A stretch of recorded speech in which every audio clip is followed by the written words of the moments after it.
Okay, and then let's send out the Discord pings.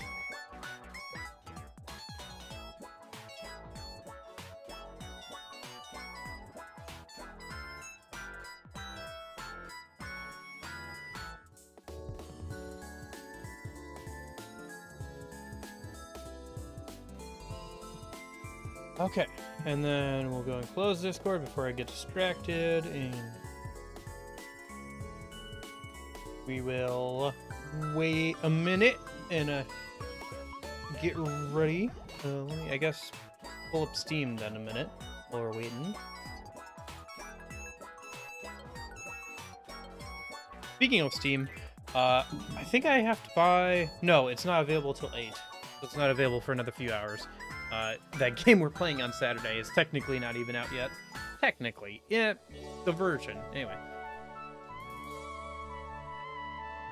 So, I'll have to get that going. And then, I'm trying to think. What else was I gonna say? I don't know.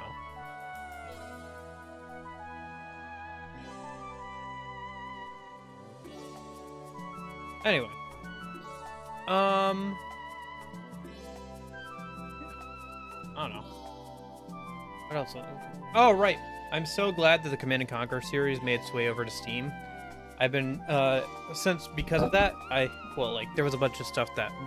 There were a few games that were already on Steam, but, like, a few that weren't, and so the rest made it over to Steam recently. I bought them for, like, $10, because they had everything that I didn't have already was on, and it was on sale.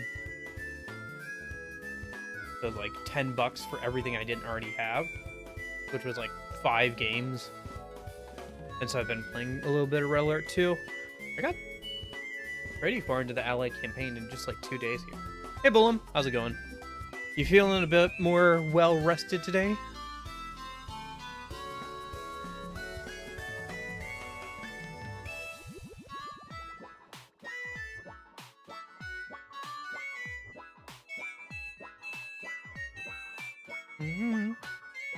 But I should probably get the game going before I get too distracted.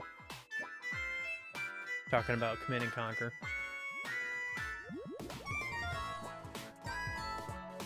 I don't know, people ask me, like, how do you, like, stay sane while still playing, like, the same JRPGs on the weekends over and over again? It's like, well, I play, like, 2 or 3 different games a month that off stream, so that helps.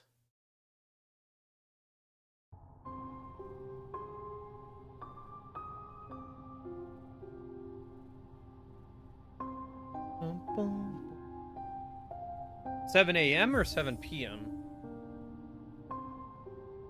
Coliseum of Fools. So, I'm not sure what we're doing today. I figured I'd keep going with the Coliseum for now. Get up to the point where I can. I'm not sure if you can do everything in the Coliseum at the start, or if you have to unlock more stuff. I think there's a couple places I haven't been, maybe. But we mostly been to most of the major areas, I think. There's like a palace down here that we have to go to. That's like pretty late game stuff. And then I think there's somewhere over here on the left side that I haven't been to yet. And then there's obviously this area over here. So 7 a.m. Okay. Made my own Discord server. Okay, that's kind of fun.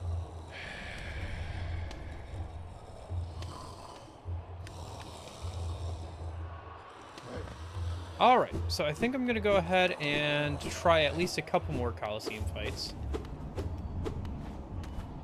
Get back into the swing of things. Yes, I do have that, yes. Yes. That's the game I was talking about. So. Alright.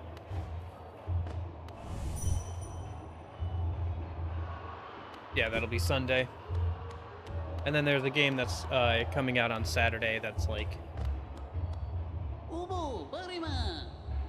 Oh. Welcome back, warrior. Make a contribution. You can enter the Trial of the Conqueror. Yeah, sure.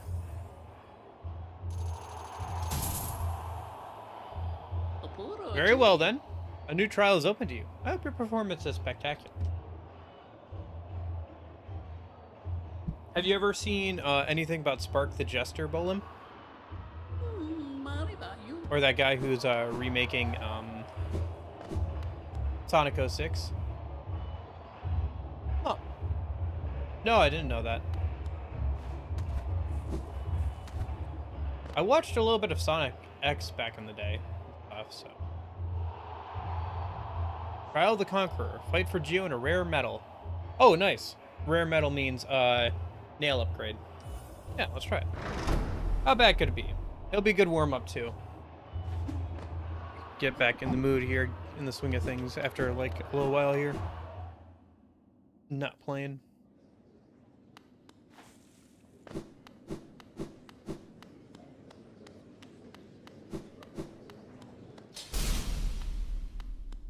Alright. What charms do I have? I could probably get rid of the navigation charm, honestly. I guess if I die, I will. I don't know how dying works with the Coliseum. If you just have to pay to get back in, or how that works.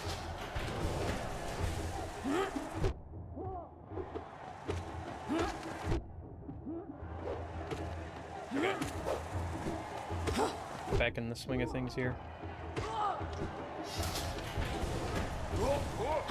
Pretty relentless here, huh?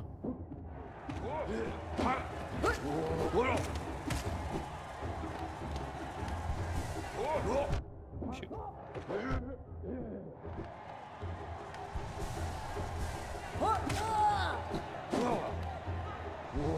Still, it's not too bad.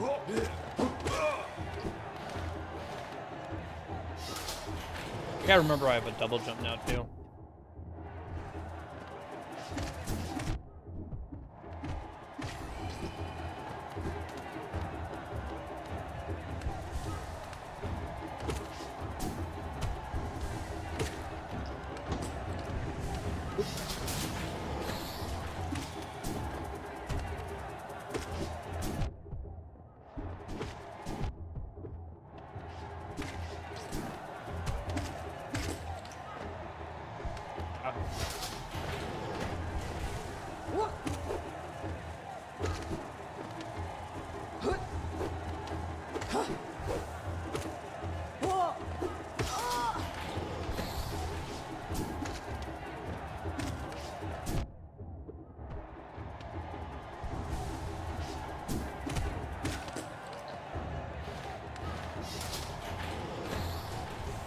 Yeah, I mean, Wayward Compass is really good for, like, navigating and stuff.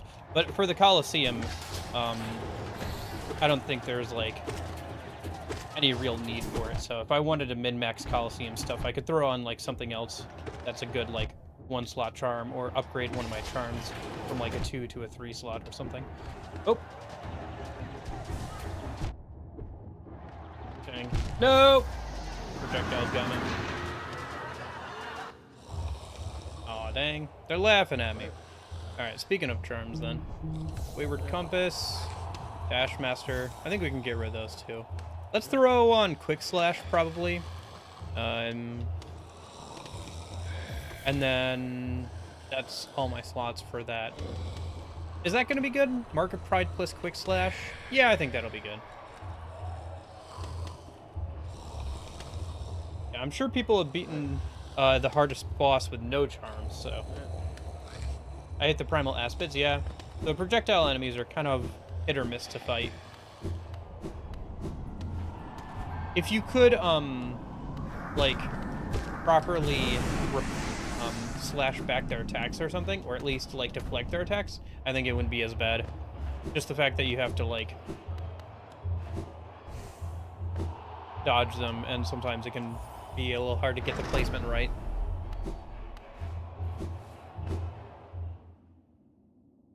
Yeah.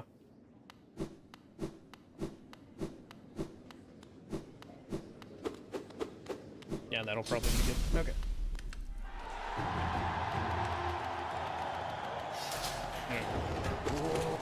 Oh my gosh. I can feel that fast slash already. That is so good. Holy cow. It's like, is this gonna be good against non-bosses? Yes. Combined with like the thing that increases my range as well. Holy cow.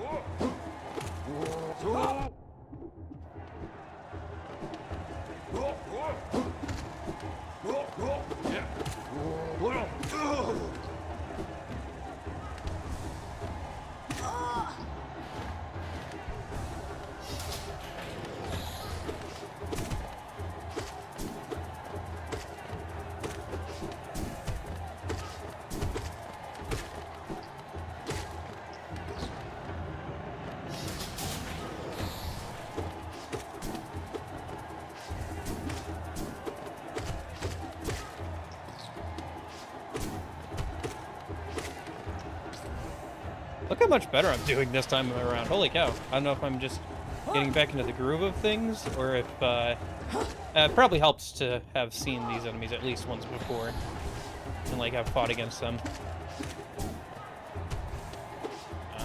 Man, he goes really high up there, doesn't he? Couldn't even get up to him with the double jump. Okay, we're back to this phase again.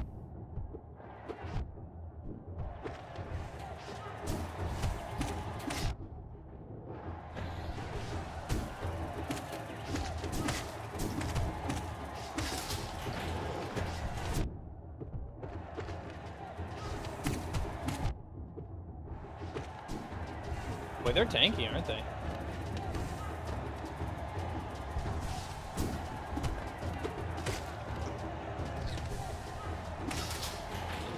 Oh, right. I forgot those guys explode.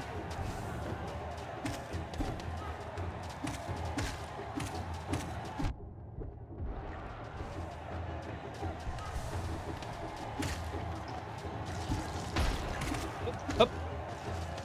There we go. Like a Mario. Woohoo! Oh, hello. I feel like you could probably make him accidentally fall off the podium there. Oh, jeez. You're really gonna do this to me? Thank goodness for double jump.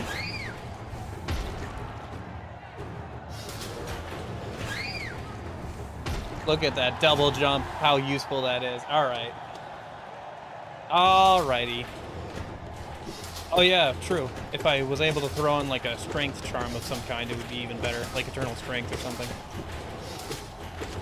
Do Coliseum fights... Yeah, I guess they probably count as deaths. Because I know Dream deaths don't count for the fragile charms, but I'm guessing Coliseum deaths too, because you actually have to go back and get your shadow and everything. It's just that they put it in a convenient spot for you. So you don't have to, like, do the Coliseum fight and get your shadow back in the same thing. Ah, shoot. Yeah, you guys are annoying.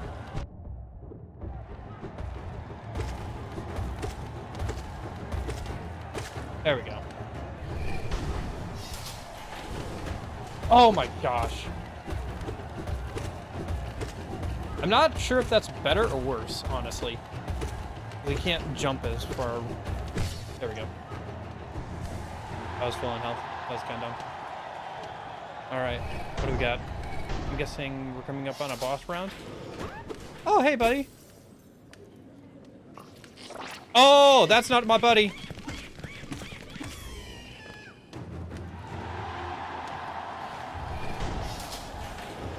I was like wondering what was going on there.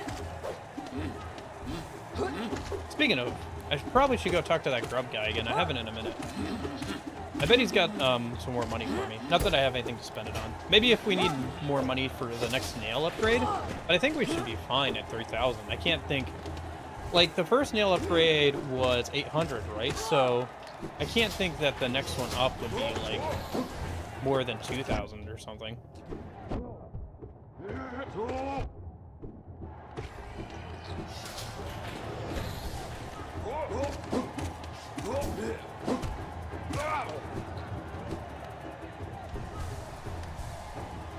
Yeah. Gotcha, so rebeating the challenges gets you a lot of money.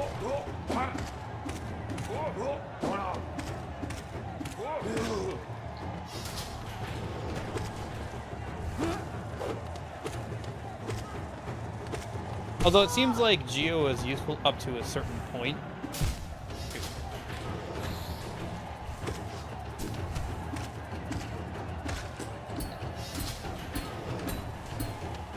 Dude, what the heck? Thank goodness I have that range and, like, quick slash. Otherwise that would be even harder. The platforms there probably just give you enough chance to, like... Yeah. That's hard. Holy cow.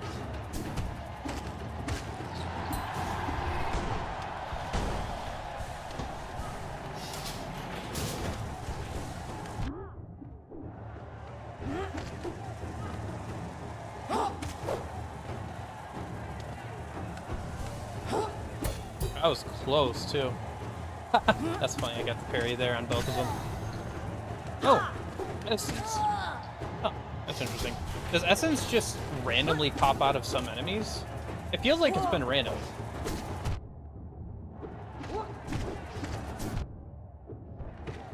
Am I gonna have to farm Essence out of enemies at some point? Climb the walls, dang it? Oh, true. You're right, my bad. That was dumb, yeah. For you. Oh. Right. Tankier, projectile enemies. They're not as bad because they aren't targeted, like they just go in 4 directions, and you can jump on them pretty easily, but man, more projectile enemies. Right. And they're pretty tanky too. I mean, they're just upgraded versions of already existing enemies, so not too bad, but yeah.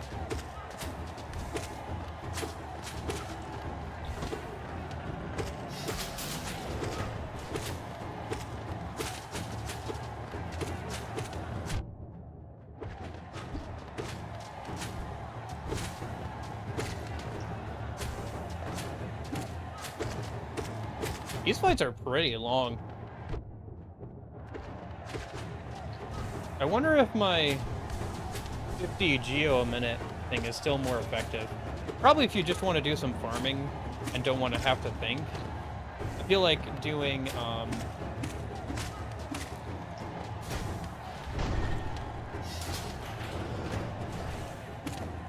would have to be a lot of Geos to outdo 50 Geos a minute. And also, the 50 Geo a minute thing is still very easy to do, like when you're just watching a YouTube video or something. Especially as you get later and later into the game. So, I don't know. But again, it seems like Geos aren't too important past a certain point, just because I just got both of them there. I keep forgetting to use magic, but if they're both clumped up together like that, I should probably use it. I'm doing okay on health, I think. Yeah. Wait, they're tanky! Holy cow. Alright, that's one dead. Oh, he was not happy about that. I see. Increased bullet velocity and speed of attacks.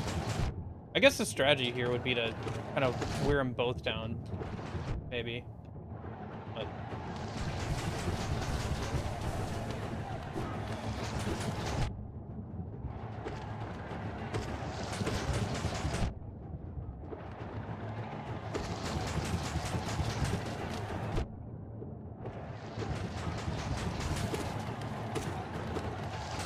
shoot.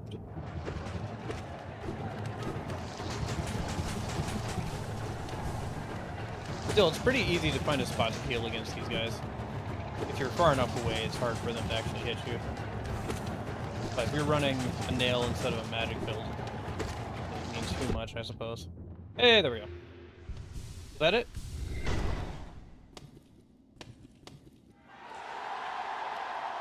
Hey, that was it. Hey, Dylan. Dylan. Never forget you have wall climb. I guess so. Hail ore. Okay. I think that's why I need to upgrade my nail, right? Right.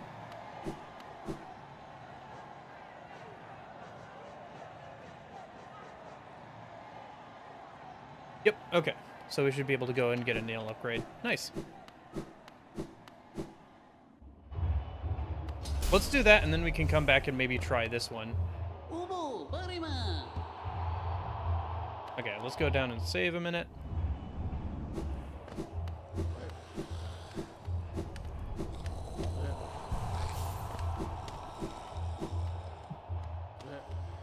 It just seems like at a certain point you've bought pretty much everything in the game, so it's like Geo is like, at that point, right? Like if you already bought everything, it's like, do I really need more Geo? But I guess any game can kind of get to that point. Like, once you bought everything and all the upgrades and everything, it's like money just becomes kind of useless. Unless you're using it for, like, healing or something. But even then, at that point, you probably have enough money to never worry about having to pay the fee to heal again. Alright, where is... Is there not a fast travel point around here? There's a point I haven't gotten to down south. Maybe it's over there. Oh, right. I gotta rearrange my charms. I was like, where am I on this map?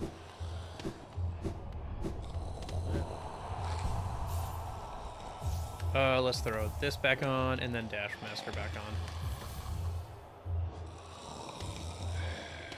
And then we're here.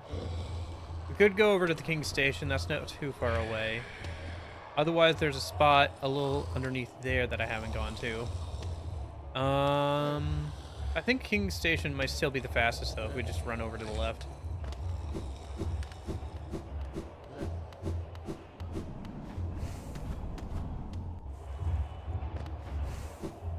Oh, that's fun. You can see that, like, I've conquered it because I've got, like, the little statue of Mia, or my head, or whatever, there. Yeah, so let's go get that upgrade to our nail, and then we'll come back and try that last,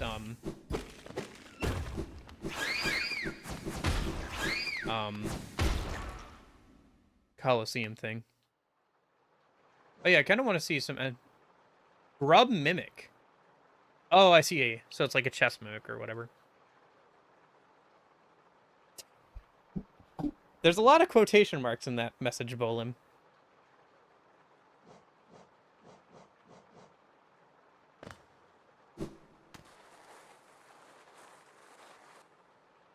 Yeah, I got back into that. I'd re-downloaded and installed that Sonic fan game thing, and I forgot like how crazy it was.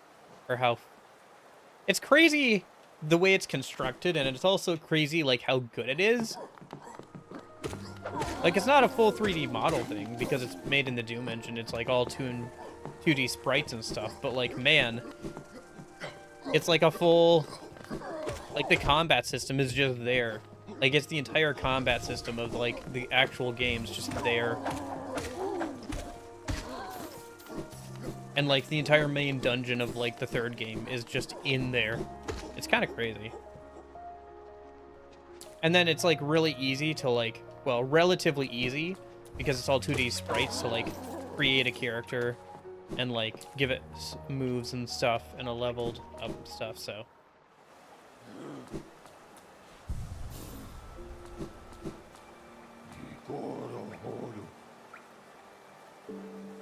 Chains are insane for better for us. Yeah.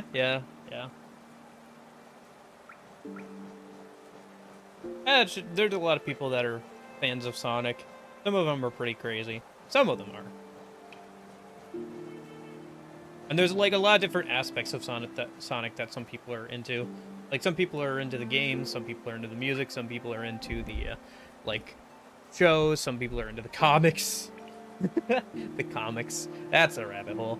Okay. Actually, I think we're pretty close to where we want to be, aren't we? We can just, like, run over to the Nail Master. I mean, we could save a little bit of time by teleporting over to the storeroom.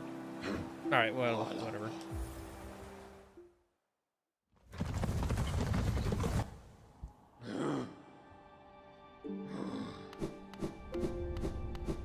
So I found 2 out of 3 of the, like, technique guys. So there's probably one more technique guy somewhere around that I haven't found. I'm sure it'll come up at some point. Yeah, so down.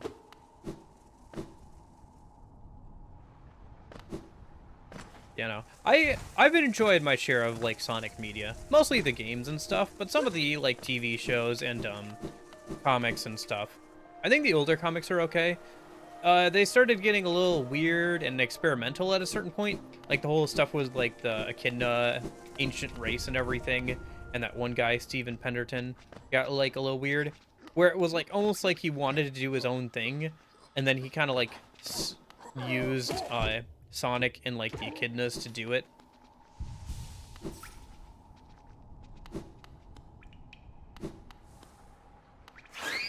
Yeah.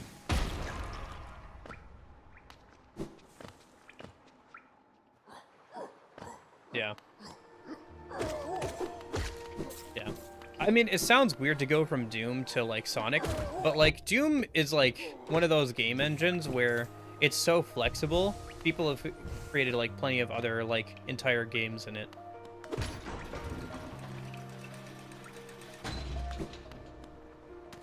It's kind of interesting.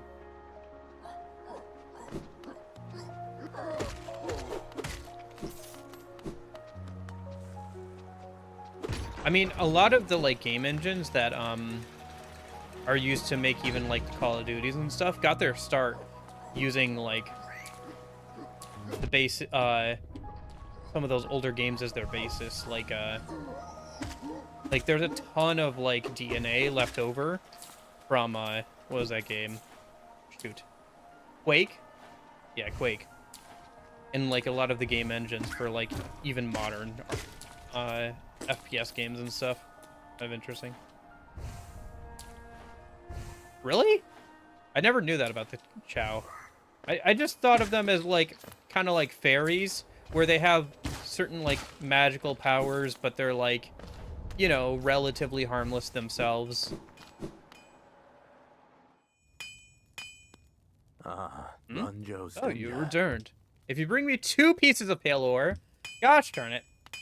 I came all the way over this way for nothing. Alright, whatever. Well, at least now I know I need 2. I'm sure I'll come up across a second. Well, let's go back over to the Coliseum, I guess, a minute. Maybe the next challenge will also give me pale ore. I doubt it. It'll probably just give me, like, another notch or something, maybe.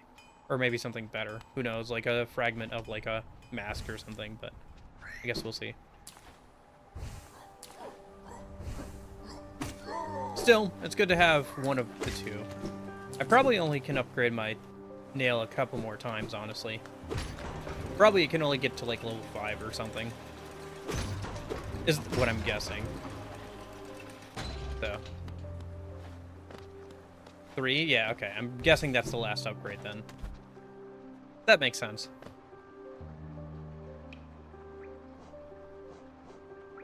Yeah.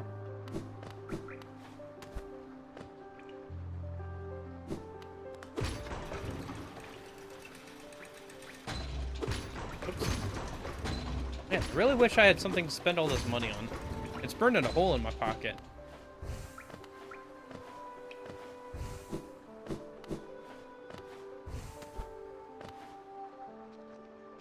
Well, in my robe pocket? Where does the Hollow Knight keep all of his Geo and charms? In that empty skull of his? Heyo. I guess he has a magical cloak, so whatever. I mean, I'm guessing that the charms are more like buttons or pins than anything else. They're not like super large, but still. Oh, jeez. I think I just got the hunter's entry off that guy accidentally hurt it, killing himself on the spikes there. That's funny. Where is it?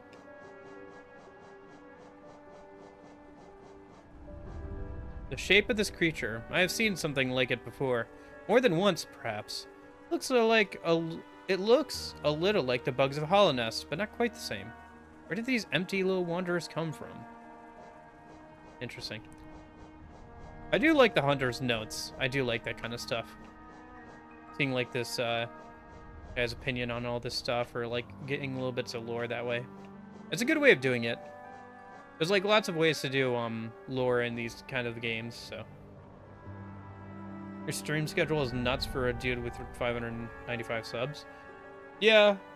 I probably should honestly work more on videos.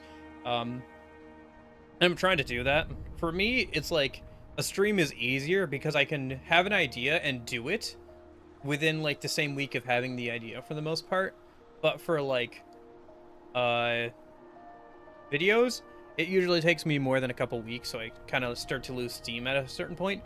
Like I just like, I was gonna re-record some voiceover because I lost the original recording and it wasn't very good anyway. And I have this whole script typed up about, like, DLC in some of the games I play and, like, how I feel about it and stuff. But I don't know if I'm gonna make that video now, because the more I think about it, the more I'm like, that video's kind of anyway, and it'd be better to focus on, like, editing down that challenge playthrough I did on stream into an actual video. I don't know. I am from America. America.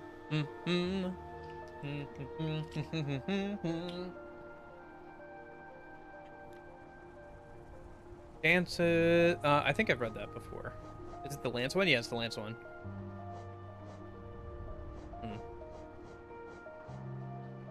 Anyway. That's good. Yeah. It sure is something. There are a lot of places you could end up being spawned, quote unquote, born. Definitely not. It's definitely one of the better places to be born. Not that I got much of a choice in the matter, but you know.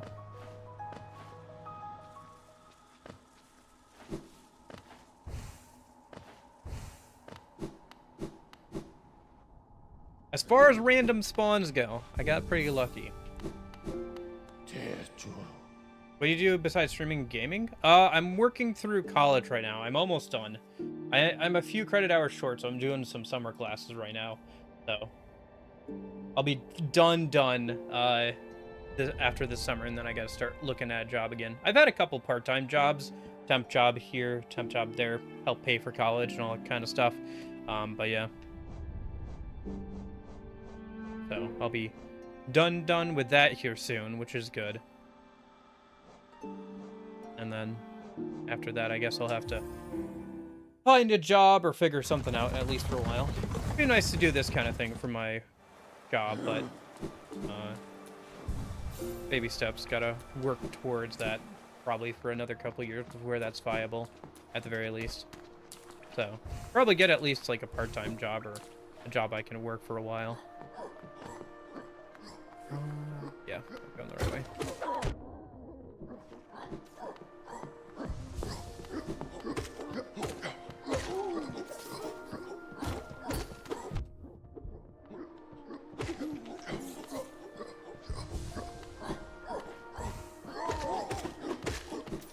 Gosh, that range extender is so nice. The fact that I can outrange those guys is so nice. I'm trying to... Yes! I was bored one day, Bolin, at my part-time job. So I learned how to sing the ABCs backwards. Z, Y, X, W, V, U, T, S, R, Q, P, O, N, M, L, K, J, I, H, G, F, E, D, C, B, A. It's a completely useless skill, but I can do it, like, back to front now, which is something interesting, I guess. I don't know, I was just, like, really bored one day, so I just did it for, like, 8 hours. Do I like traveling and exploring? No, I hate traveling. I've been to a good amount of places across the U.S., but I always hate travel because I'd rather just be at home and like chill out and do nothing or whatever for like a while. That's my idea of vacation.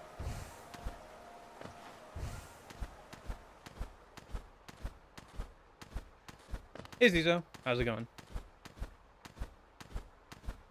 I don't know.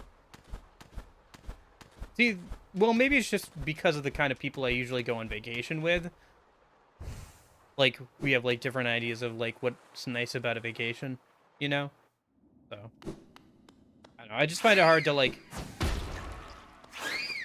go camping or stuff. It's like, I don't know. We spent how many thousands of years camping out in tents, and now I'm supposed to go back to that because you guys want to think it's fun. I'd rather just stay home and, like, play video games and catch up on some stuff. Pennsylvania? I might have traveled through it. I'm trying to think. I don't know if I got over there.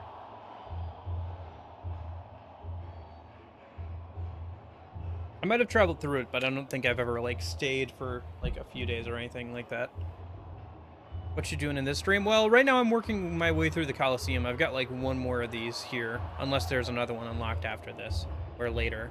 And then I think after that, there's a couple different places. I think we should probably go and head over this area because it seems like there's something over here. Like there's a big chunk of area that I haven't checked out over here. So yeah, I'm almost done with the Coliseum, I think. So once I do that, I'll go ahead and explore some areas I haven't yet, and then we'll probably get down to this area down here either sometime later today or tomorrow, because we got to stream today and tomorrow, because yesterday I had to go to an open house. This one is hard. I guess we'll see. Trial of the Fool. I am quite a fool.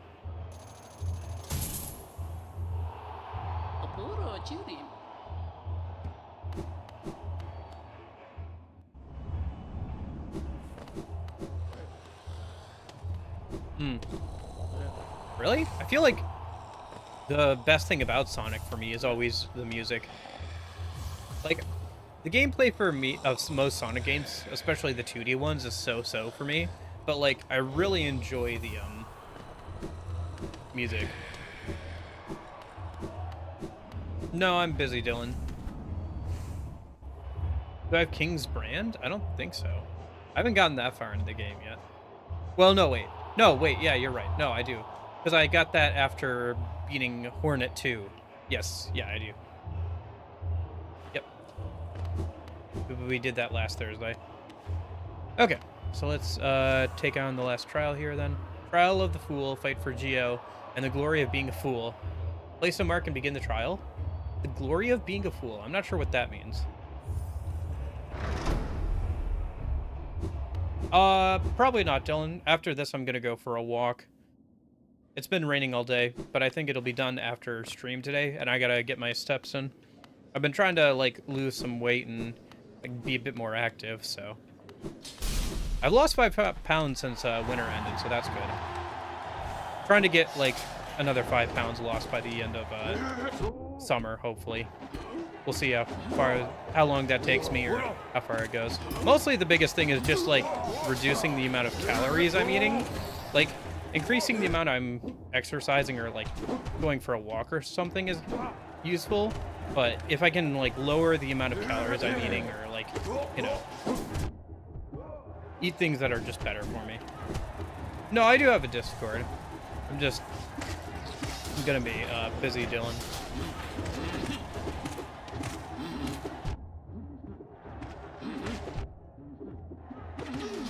Even with, like, my friends that I have on Discord for, like, 3-4 years, I'm, like, very busy a lot of the time, so we have to, like, schedule if we want to hang out or something.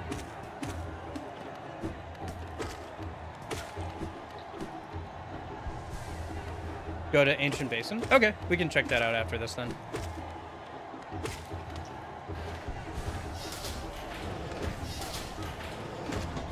There's still plenty of stuff it seems like I haven't done, so... aspids. Oh, that's funny. The background, the crowd will laugh at, like, those guys since they killed themselves on the spikes. I just noticed that. That's kind of messed up, but also funny. Because it's all a big, you know, show to them. So yeah, they'll laugh if you or somebody else dies to spikes, it seems.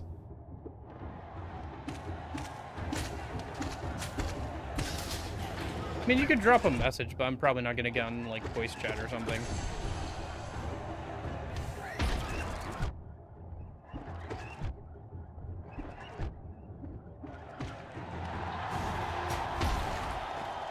These guys were kind of annoying. They're pretty relentless. Oh, shoot. Birds! The birds, not the birds. Have you guys ever watched Alfred Hitchcock's The Birds? I think I did. Yeah, I watched it once. Didn't make me afraid of birds, but yeah. I found out the other day that, like, Alfred Hitchcock, like, yeah, kind of a scummy guy and stuff. Apparently, like, he tried to, like, make moves on the like main actress, but she was like not interested, and so he like started messing with her during the filming of that movie, including like there's one scene where like she like darts into a like old phone booth to get away from the birds, and they were gonna throw fake birds at her, and then they changed it out to real birds without telling her, and she like got injured because the glass broke. Birds aren't real. What do you mean? True.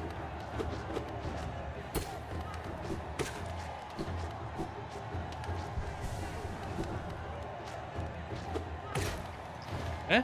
What do I mean, Dylan? I mean, like, if you're asking me to get in, like, voice chat or something, I'm not going to be able to do that. If you want to, like, shoot me a message, I have a Discord. You can join the Discord. That's fine, but, like, I'm probably not going to be able to, like, get in voice chat or anything.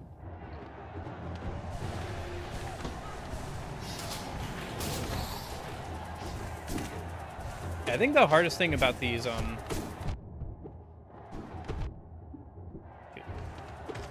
Coliseum challenges so far has just been, the length of them. Ah, shoot.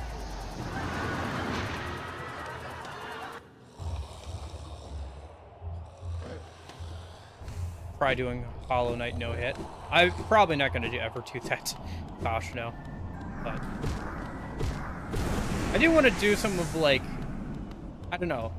It depends on the type of game, but I'm usually not too interested in, like, that kind of stuff.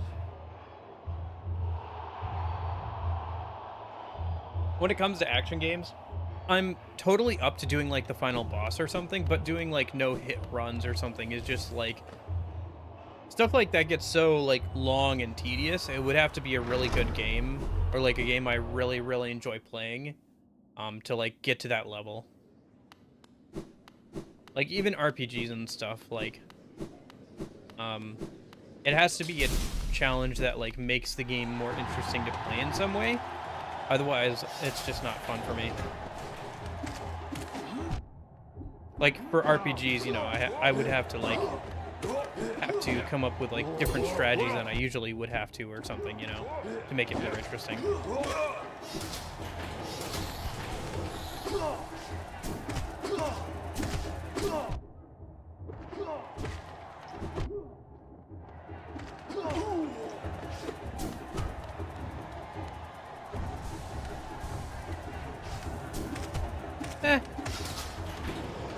Trust me. You know what we'll do is now that I'm no longer using my death counter for the other challenge playthrough, we can start counting deaths when I get to, like, some of the end game bosses or, like, the extra challenging bosses or something. We can see how many times I die. So far, the most times I've died in, like, one action game, or probably any game, in one playthrough is DMC 3? Yeah, DMC 3. I was playing on, like, the second hardest difficulty, and I ended up dying 300 times total. So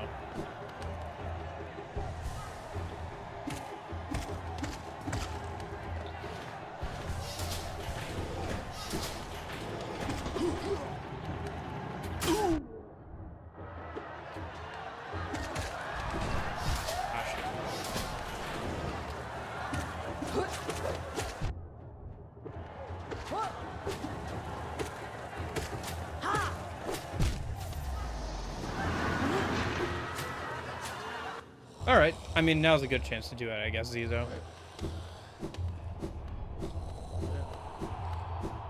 Yeah, with mods and stuff.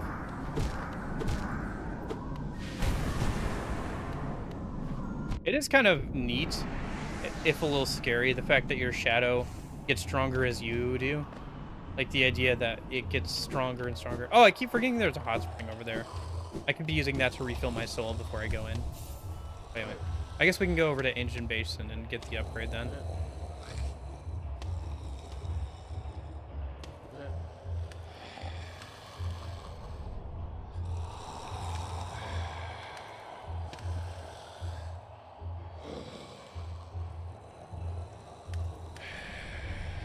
Alright, where are we going, Zizo? South part, north part? East, west. I'll be back. Let's see. Probably best bet is still just to head over to King's. Huh, that bird didn't go for me. Oh, I forgot. I gotta go change my charms. I don't have the one that tells me my position on the map. Otherwise, I'm gonna get super lost.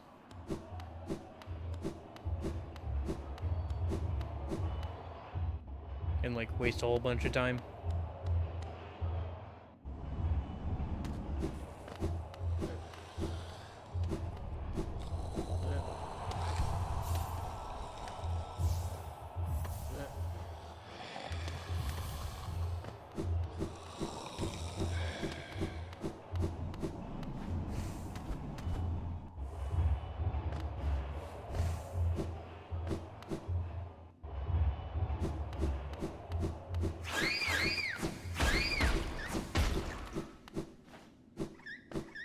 I don't know. For me, like, rather than getting good at, like, one particular action game, I tend to prefer, like, getting relatively good at multiple. Like, I like playing a lot of different games.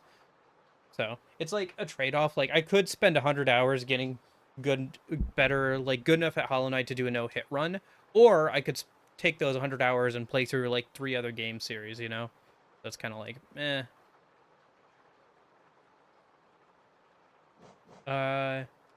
Close to Cornerford.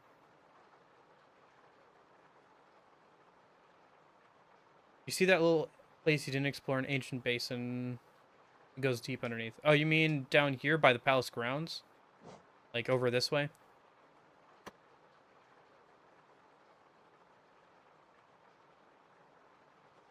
I thought that would lead down to the palace, like the White Palace or whatever.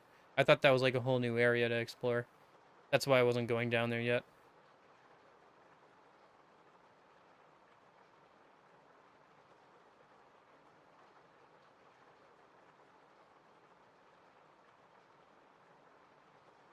Well, anyway, while you're saying if that is the spot or not, I'm gonna head over to Howling Cliffs, since we have to also check my birthplace, you said.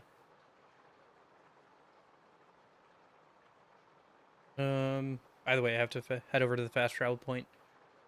Oh, I forgot I have the teleport thing now. Oh, actually.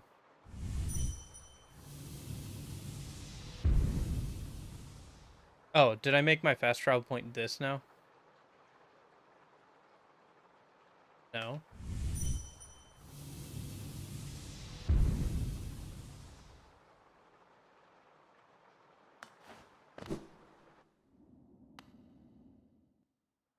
Because it's embarrassing. Because I took a character that is technically only real in the games by fan theories, and then I built them up in my head. And I also like wrote fan fiction back in the day. So, it's partially part of that.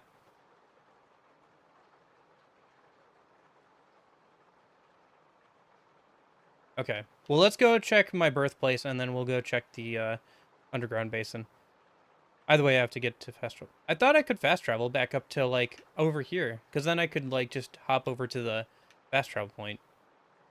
Honestly, it's probably not a terrible idea just to have your fast travel point be next to... Or your teleport next to a fast travel point. Is it down?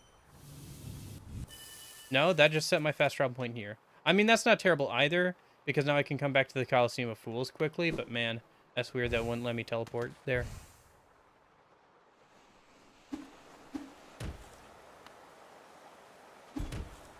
I just got really tired of just reading and looking at fan art, and it made me feel bad.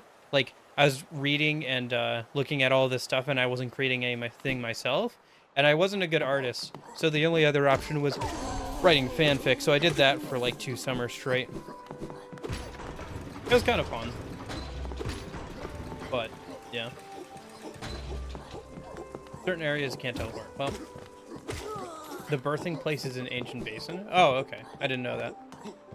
I mean, I guess that kind of makes sense.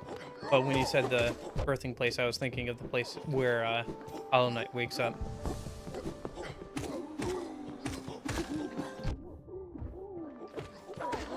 Alright. Well, I guess we'll head down there. I was gonna head down there later anyway. But we can head down there now, too. It's not a big deal. Okay.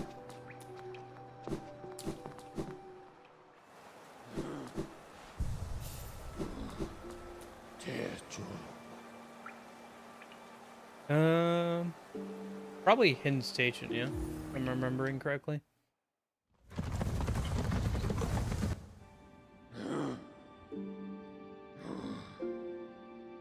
We don't need that marker.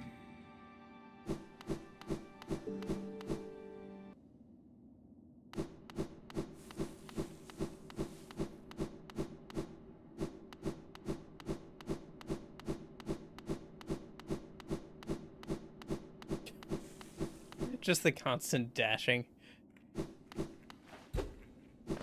Okay.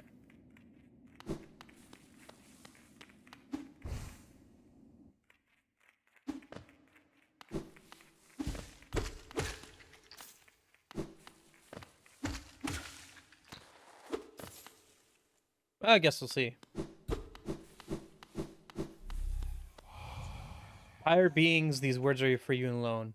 Our pure vessel has ascended. Beyond lies only the refuse and regret of its creation. We shall enter that place no longer.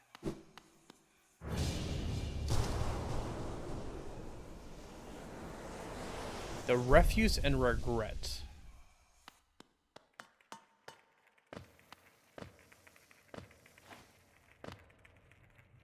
This area is pretty big. And we have ominous music!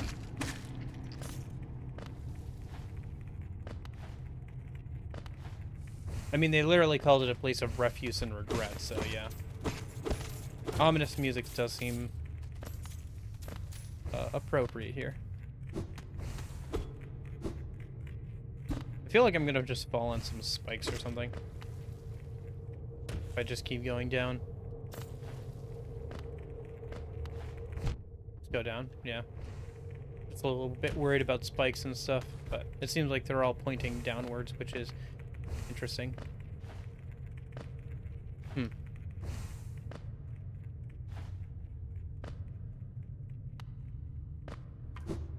Boy, they sure tried a lot, huh?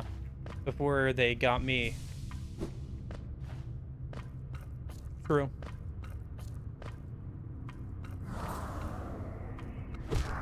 Oh, it's those shadows. Sibling. Fragment of a lingering will.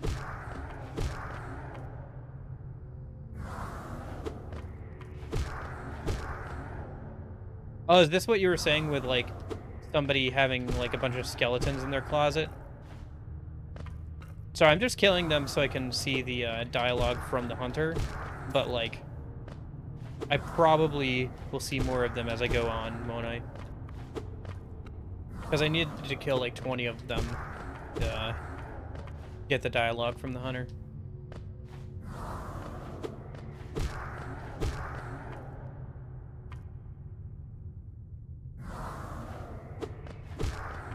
Oh, they have slightly different designs. Interesting.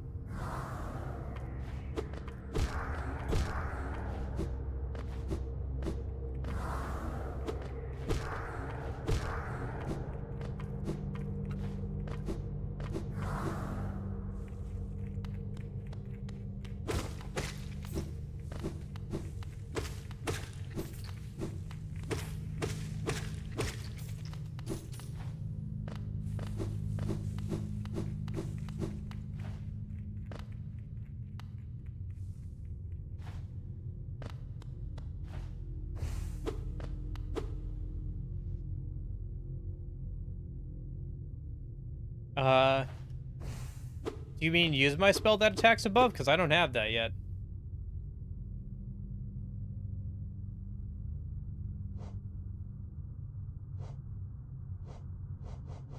That's the one spell I think I don't have. Use Dream Nail in the middle. Okay. Our voices will cry out again.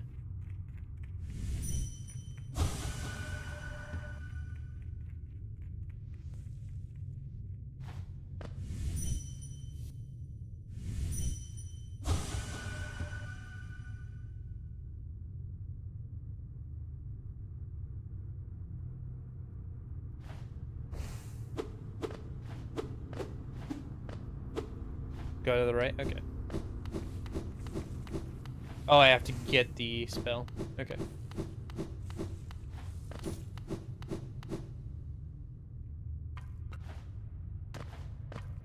But yeah, I definitely want to see the hunter's dialogue about the specters or whatever these are called. I'll probably make sure to kill enough of them to get that before I leave. Oh, hello.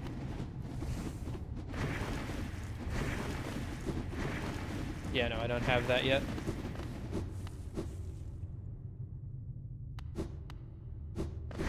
Oh.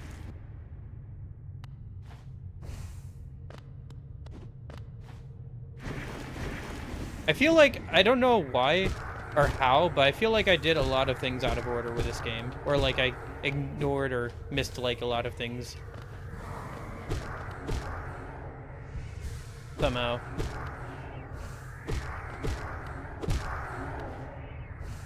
Like there's like a lot of upgrades where people are like, oh, go, you should have that upgrade or whatever. And I'm like, nope, not yet. Or maybe it's just because it's been a while since anybody's played like a full fresh playthrough, so it's like, oh yeah, you should have that, right? Oh, you don't have that? Weird. Okay. Well, anyway, we got the hunter dialogue for it, so when I get a chance, I'll have to look at that.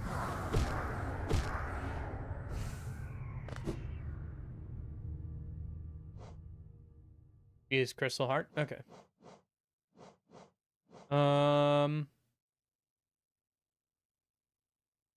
Far down below, beneath the kingdom, the air grows stiller and a sense of emptiness pervades. Can life flourish down there? If so, I will hunt it.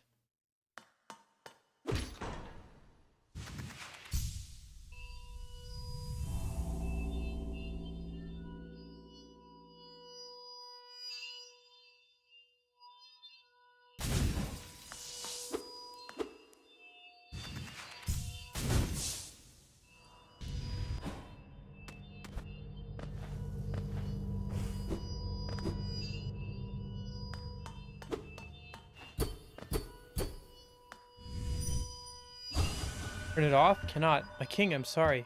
The sea calls. Okay.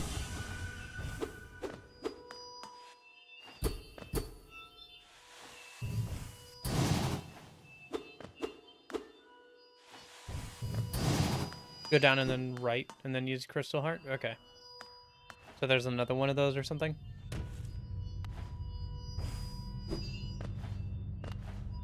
Oh, I see. It's like illuminating something over this way. Oh, I was supposed to like Crystal Heart over this, wasn't I? Oh well. Nothing wrong with taking a nice dip in the water. Hey Duncan, how's it going? Did you have to make a new Twitch account? I don't remember, or did you probably just changed it?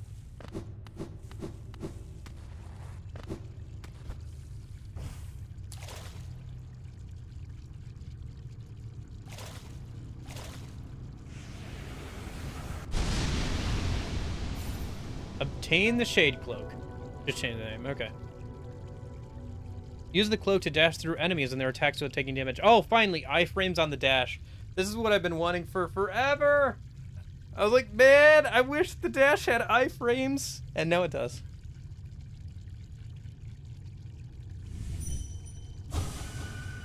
Huh, interesting. It seems to have like some sort of reaction or is protected from the dream nail in some way.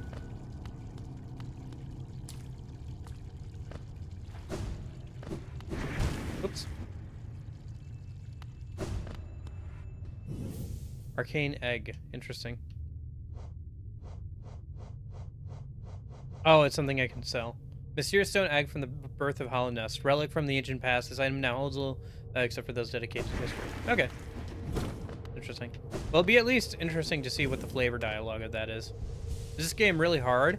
It is not too hard, I think, for the main campaign.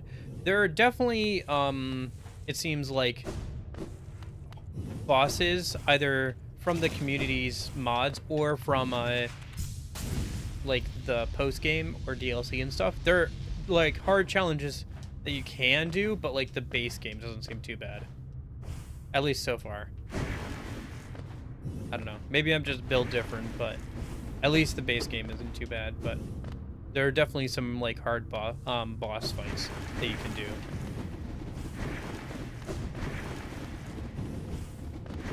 It's not as punishing as something like DMC, at least. Or even some of the, like, harder difficulties of Bayonetta. But again, this is just normal difficulty for a normal playthrough, so it could definitely get, like, quite a bit harder. Okay, and then I'll have to come back when I get the Scream ability or whatever. I'm sure I'll get it at some point. Is it a slasher like DMC? No, it's a Metroidvania. So think like a combination of Castlevania and Metroid. The combat feels like something closer to Castlevania. But the, like, traversal, so the, platforming and everything, and then the, like, combat feels like a lot closer to, something like Castlevania or whatever. Down to having, like, different spells and, like, a basic attack and that kind of stuff. So. There's also a bit more focus on platforming than those two series, but yeah.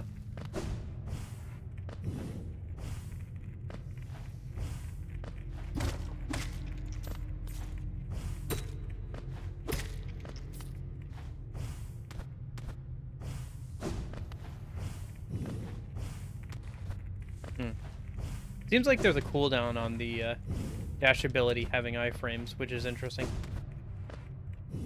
Yeah. Interesting. Nah.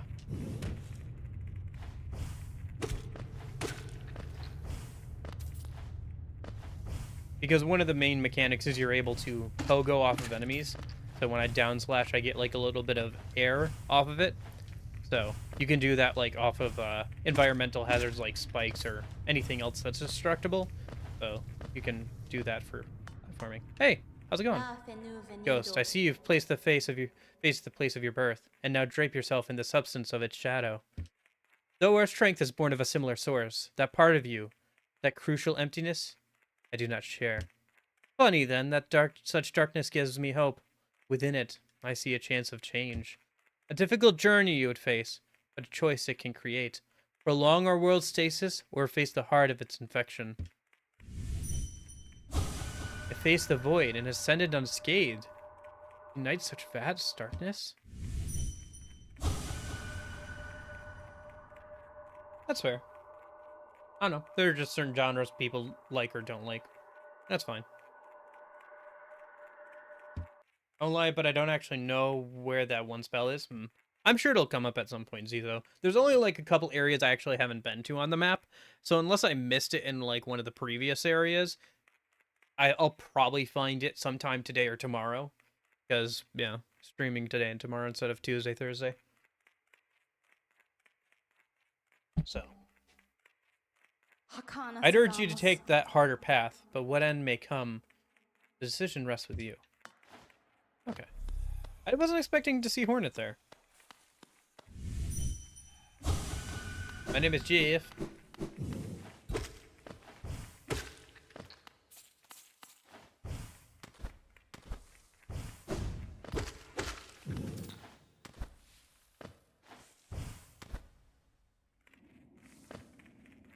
Yeah, I think I do want to go back to DMC and Bayonetta later next year, but kind of taking a break from right now. This is Jeff. think it might be a character in this game.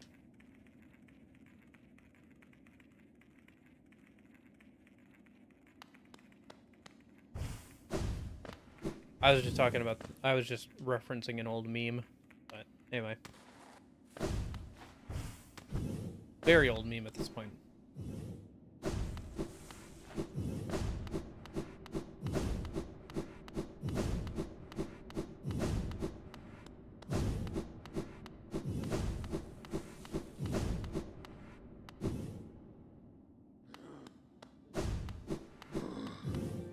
Okay, where are we heading to?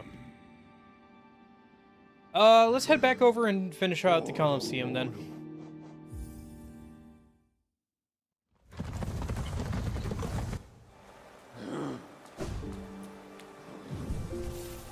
No, I'm like 5 or 6 credit hours short, so I'm taking summer classes so I can get my credit hours in. So I'm doing that right now. And I'll finally be done after this summer, provided they don't say that I need to take, you know, 5 more classes or whatever. Randomly.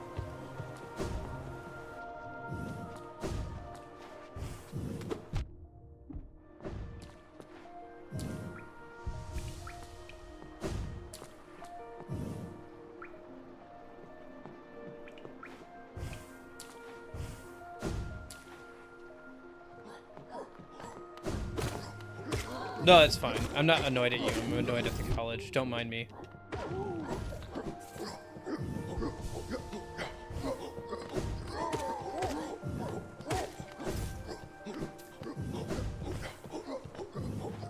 Gotcha. Yeah. I'll have to come back after I get the scream ability, I guess.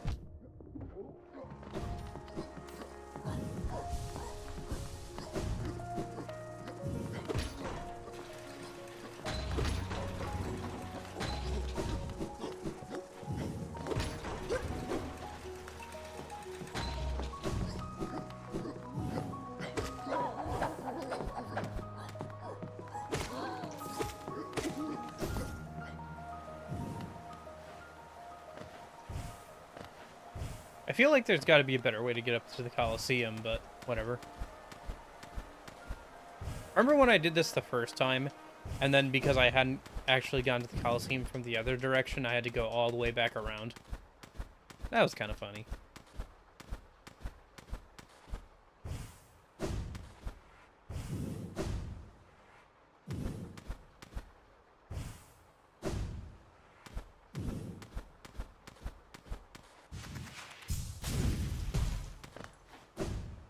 I keep forgetting I had the crystal dash.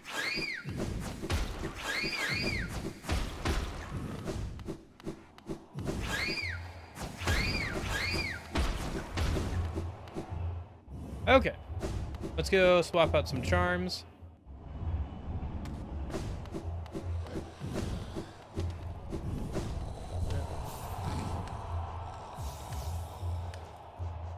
Grab quick slash a minute, and then we'll hang out over here, fill up the last little bit of our soul.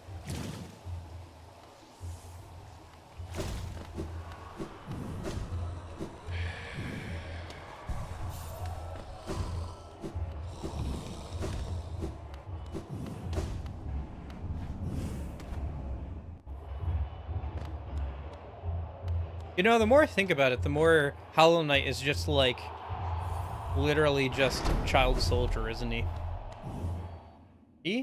Probably. Hard to say. Child soldier. We'll just stick with that.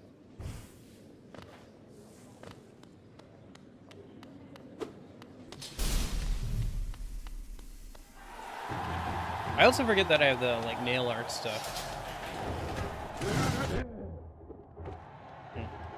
Kill.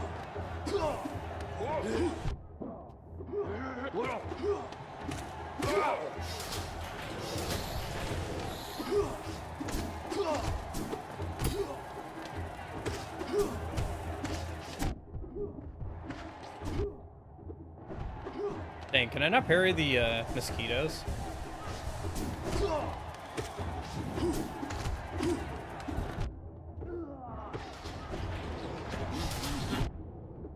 I feel like I can. Oh shoot, I forgot about the Aspid.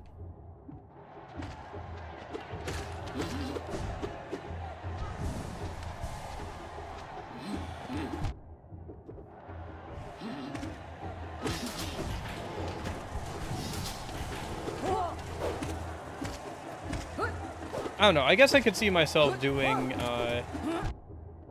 Hollow Knight, like Iron Man runs, you know, 1 life runs, but I couldn't see myself ever going for like no hit or something.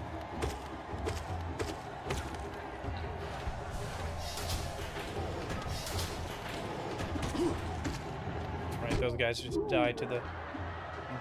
Wonder if I can... Yeah, I can push that Aspid into the spikes. That's nice.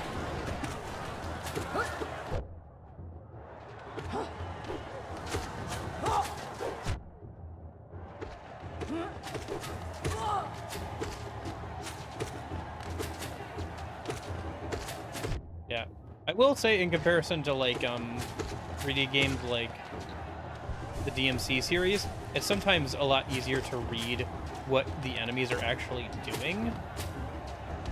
Like sometimes when you're playing a 3D game, especially when you're struggling with the camera controls, it can be a lot easier to see like what's actually going on in like a 2D game, especially one like this where there's like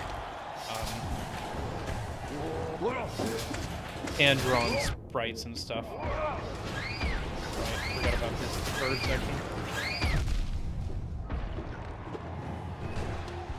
I wonder if I can get iframes from the dash to like protect me from birds. These guys aren't too bad. This section at least isn't too bad. It gets a little worse when they throw in like another 3 or 4 here in the next section. I should probably just keep my feet on the ground for that section. Trying to jump around and stuff. Gonna just make things worse.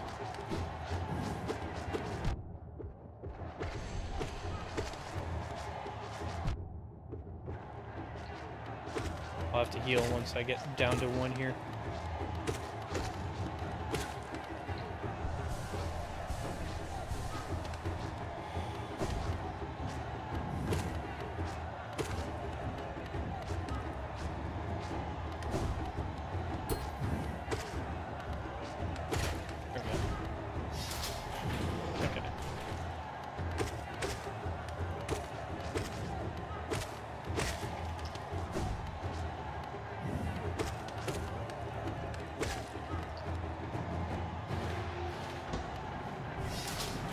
I think this is about as far as I got last time. I lost too much damage fighting those guys the first time, and then I took some unfortunate hits against these guys. Got knocked into spikes and stuff. Oh gosh, more Aspids.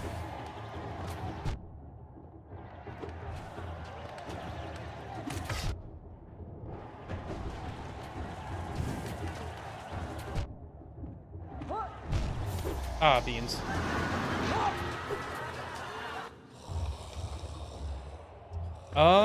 Well, SMT5 Vengeance comes out next week. We're doing that Persona 3 mobile game. Been playing some Command & Conquer off stream. Command & Conquer, Red Alert 2.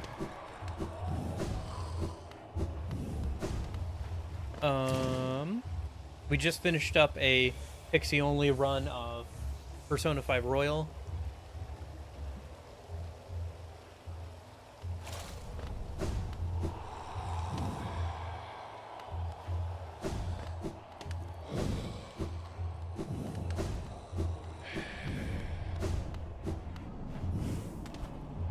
It was pretty good. We beat Lavenza and everything, so I got everything done that I wanted to get done. I beat both the twins and Lavenza. After a certain point, the like base game wasn't too hard, but I had to plan a fair amount for Lavenza at least. Seeing as I had like just Pixie and the girls, so I had to like really min-max them for that Lavenza fight. After the first few palaces, the base game wasn't too hard. Like, the first 2 palaces were a nightmare, but, the rest was not bad at all.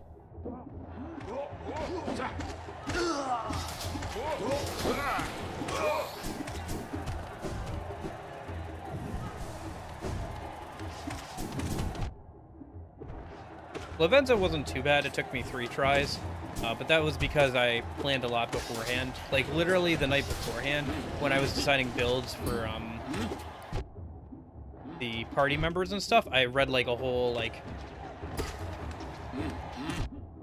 write-up on like how evasion works and everything in the game, and like which skills stack and which ones don't, and how they work and everything. Trying to figure out how evasion works and stuff. I learned a lot about the game in that playthrough, which was good.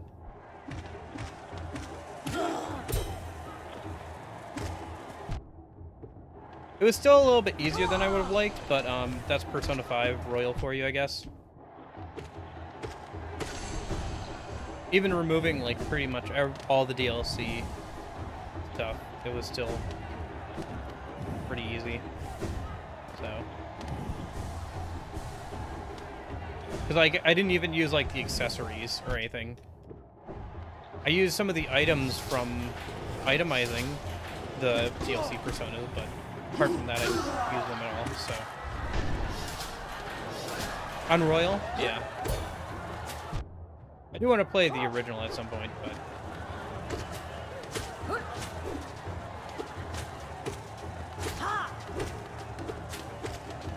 figured Royal was a good place to start anyway. I want to do Pixie only for like some of the other games as well. I think the next one I'll do that with is Persona 4. Not Persona 4 Golden, because Shuffle Time be like go because Shuffle Time go burr with that game when you're doing only one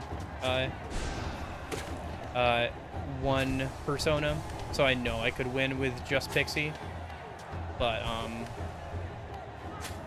like it's not even a question of like how hard it would be or anything. It's like, yeah, just use Pixie, get like high tier spells and skills like within the first palace or 2, or not palace, but dungeon or 2, and then you'd be fine. It's not even a big deal to do that with just like one persona or 2 personas. It's like almost optimal, honestly, which is kind of sad, but it is what it is. So I'm gonna, and it'll be a good excuse to play like the original Persona 4, which I've been thinking that now that I'm almost done playing through all the Persona games, I'd like to go back and like try Persona 4 and Persona 5, because I feel like those are pretty differently balanced compared to their like re-release counterparts. So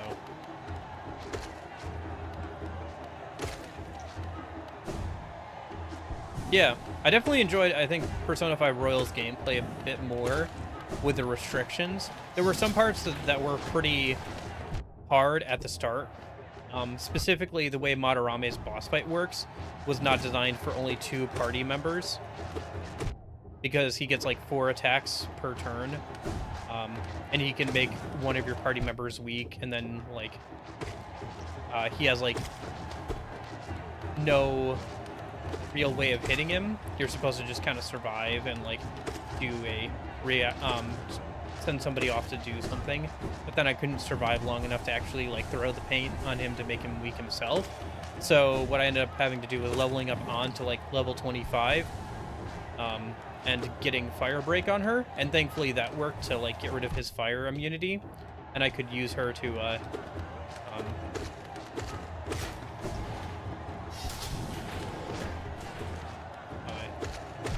finish that boss. So, and that was like the last real challenge of the playthrough. The first palace was just hard because, again, only 2 active party members, and we didn't have like a lot of options. And then after Madarame's palace, we got access to like consistent access to skill cards, and we got access to like some other stuff. So I was able to like properly start building out Pixie for like coverage and everything, and it wasn't too bad after that. There was like 1 death to Kanashiro that we had because he had gun attacks and Pixie was weak to gun. That was like the biggest the biggest weakness of Pixie and P5R is just the fact that she's weak to gun attacks. because there's no way to, like, no skill that you can get to like resist or nullify gun attacks in P5R. It's just if you have a resistance to it inherently or not, which is a bit annoying and a bit of a weird oversight, but yeah. Hey, Union.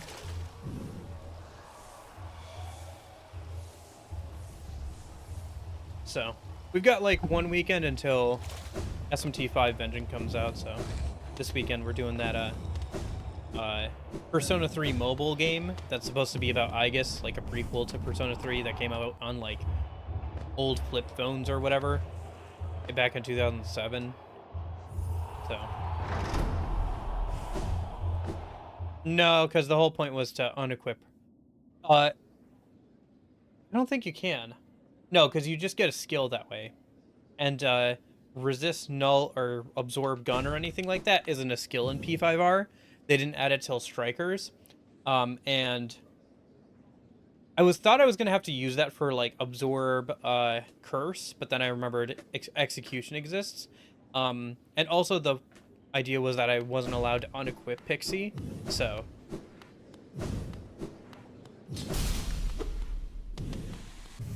Anyway.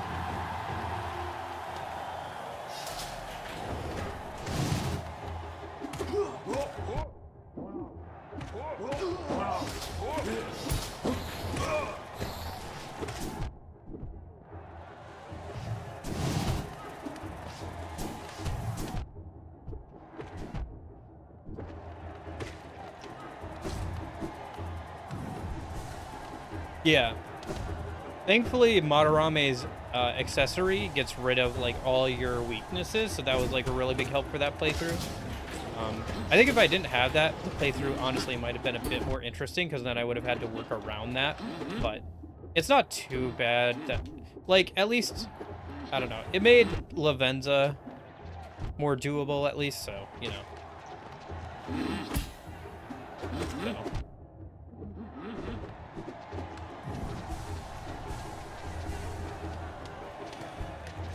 Yeah, whatever.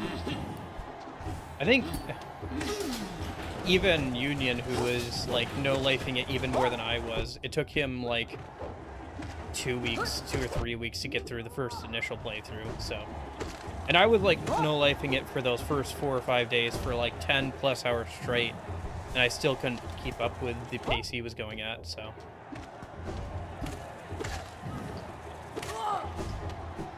Honestly, 2 months to beat that game, or even 3 months, is not that crazy.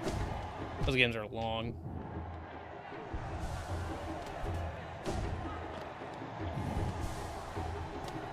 Well, what do you think of Persona 3 Reload now that you finished it? It's funny, going back through P5R, I think I actually enjoy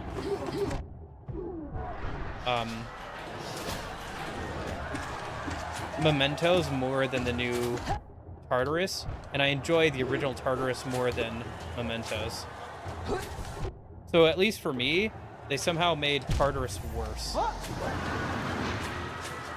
I think for me, it's just like all the long animations in battle and like all the extra stuff that they packed into the floors means that the floors take even longer to do, which just like drags things down for me to like a much slower pace. So now it's not like, oh, it just takes like 2 or 3 minutes to run through all the like A floor. It's like an extra 5 minutes or whatever. I don't know. I'm not a huge fan of how they changed Tartarus and P3R. And there's also some other things, like especially around the DLC, that's pretty annoying.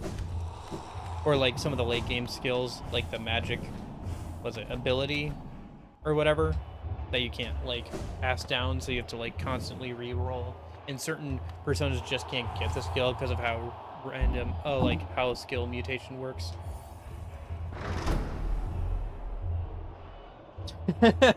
Yeah.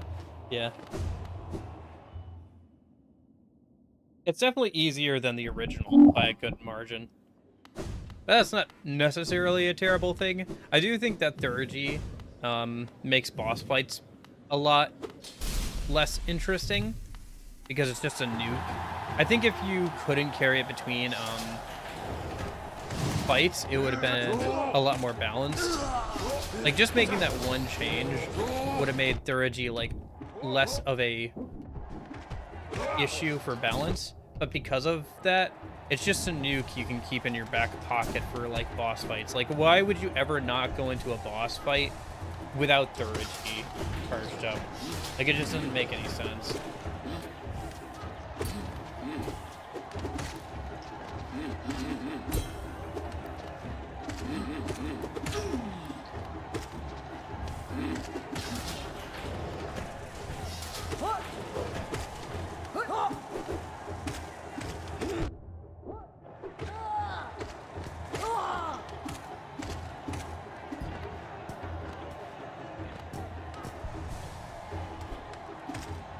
Yeah. I still have to do a Merciless playthrough myself.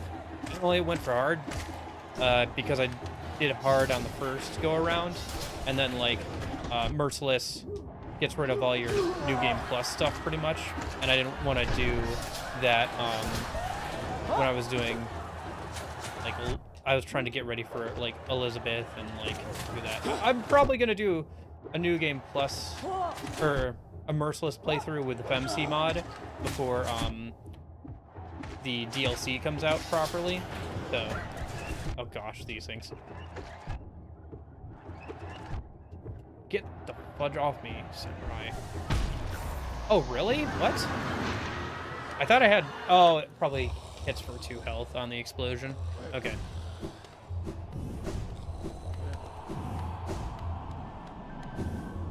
But yeah, I'm interested to see how Merciless stacks up, but I guess we'll see.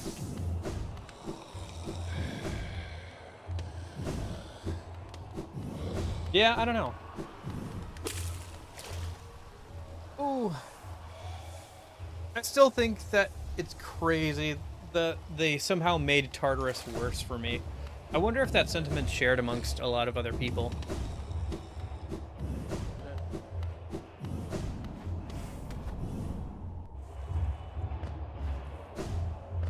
I don't know, because obviously they wanted to improve Tartarus, but like, the stuff like the shards or whatever, it just takes a lot longer to get through floors. With all the extra battle animations, all the extra stuff they pack into floors, it just makes the thing like way longer. And instead of having both Monad doors and Monad be an extra dungeon for grinding that's available in New Game Plus, it's just the Monad doors, which the whole point of Monad was A, to be like a place to grind up to level 99, and B, your final challenge before facing Elizabeth, and C, on New Game Plus, you can get access to Monad pretty much immediately, which lets you A, get all your party members up to level 99 on New Game Plus pretty quickly, and B, it lets you also farm out like endgame materials, so you're not stuck with like waiting until like the very end of the game to start being able to farm out endgame materials for the weapon store and stuff, or the weapon creation and itemization and all that kind of stuff, you know, like all the gems and everything. There's also like a lack of utilization with the chests. The fact that like the shards are somehow like chest keys, and that's pretty much it. The only other thing that to use them for is healing on the bottom floor is kind of annoying. I wish that they had more things to spend the shards on, because by the 1/3 of the way into the game, they were so common that like I never had to worry about opening chests. I'm not sure, Union. I think so. I want to say he does. I can't remember though, because like by the time you get to Monad, I wasn't really thinking about fighting the Reaper for the most part. It's not like you beat him once and he stops appearing, so. Was the free cam? Also, because the floors are so much bigger to run through, like the average time it takes to like walk through a floor in like Fez or Portable is much shorter. Like, they didn't fix the fundamental problem with Tartarus, which was its repetitiveness. Like, I like how the new blocks look, but like there wasn't like anything that was really like none of the changes really helped break things up too much, and also like they just made the floors way longer, and over the course of like four, well, 200 some floors, it does not help. Like if you think about it, like if they added like an extra 5 minutes to 200 floors, they added like, well, maybe not 5 minutes, but like an extra 2 minutes to every 200 floors, right? You added an average of 400 minutes, so like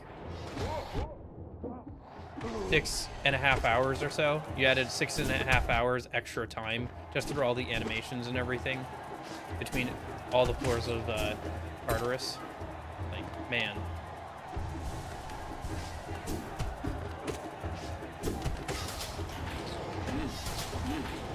I don't know. I feel like the way shards were handled was not as good as they could have been. Something I put out in like the video I did about my thoughts about the game was like, what if you could spend shards to like open up the fast travel point back? Because I felt like that would have been a good use, to like have to spend shards to fast travel back on the teleporters if they were going to be on pretty much every floor like they were. And then also the maybe being able to spend them on like getting, I don't know, like certain random events to happen more often, or like getting more money. Like what if you could spend shards to get more money or XP on that floor or whatever, if you came across a device randomly. Like there should have been other ways to spend your shards. Also, especially with the money thing, money is like really funky in that game, like in the early game and stuff. That was dumb. Because in the early game, it was really hard for me to get enough money to like keep up with making new personas. Yeah, I think so. I think it's rumored that P4 is getting a remake of some kind, but it'll probably be after P6. And then I think P1 and P2 are supposed to be getting ports / remakes. Not sure which, but they're supposed to be getting something to bring them up to modern platforms, which makes sense.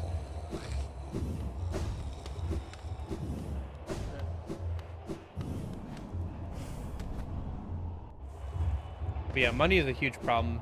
Like, I don't understand why they can't just give us money instead of like giving us items to sell for money.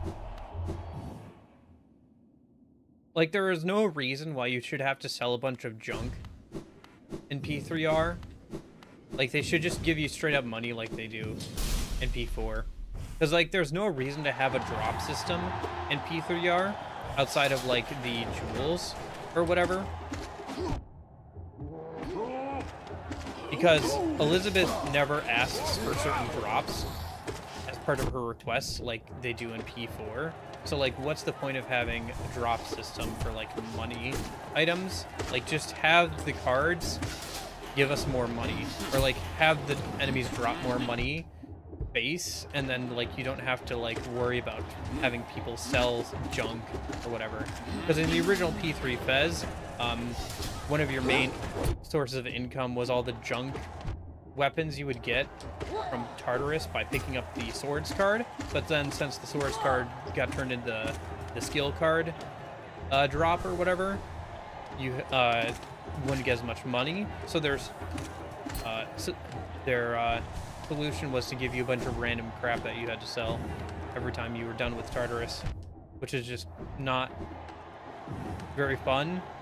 It's something I also noticed with P5R, because then you don't get all your money from like making personas and stuff while you're in Tartarus or in Mementos. You have to go out and then go back in, which is annoying.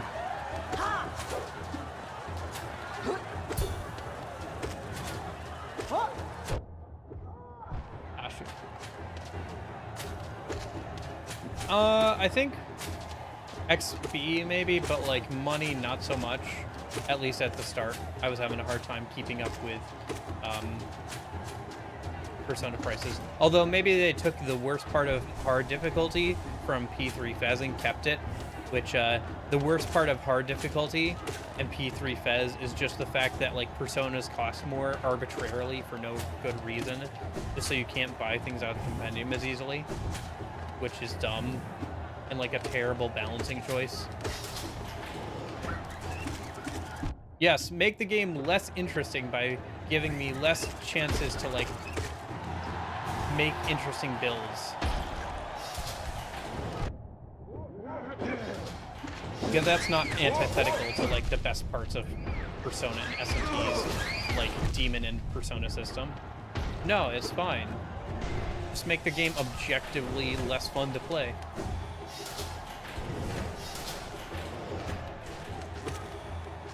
I don't know.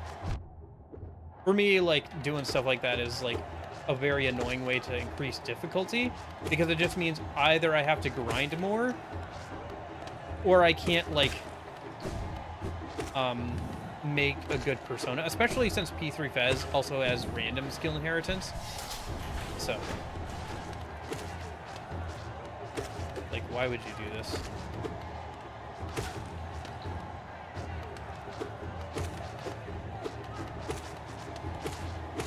Wait, well, I guess you're playing on Merciless, right? I think Merciless in at least P3 or P5R gives like a 20% bonus to money and XP, so maybe you were feeling a little bit of that. Obviously, I think that the game is easier, maybe a bit too easy. Definitely with the DLC Personas, it's way too easy, but that's the DLC Personas. At this point, I've come to realize every single game where demons or Personas are DLC, they just break the balance entirely. Like, every single one. So, it is what it is.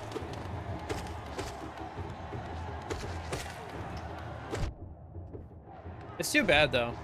I think that, like, honestly, the DLC Personas wouldn't have been bad if, like, base game Personas had, like, Slash Master or Strike Master or Pierce Master and all that kind of stuff. But, like, having them be locked to, like, DLC Personas is just, like, way too much.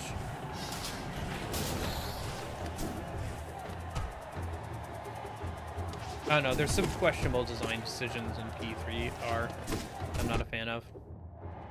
But I'm going to play P3 Fez again off stream soon, because I need to get footage again.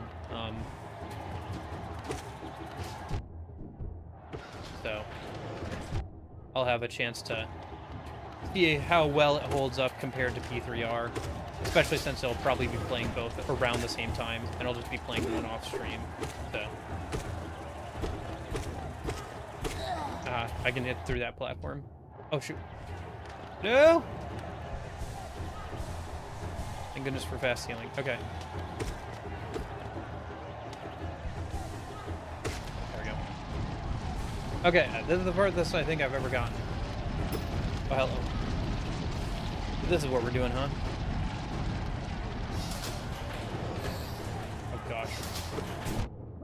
As long as they don't send the centipedes at me at the same time as these guys, I'll be fine.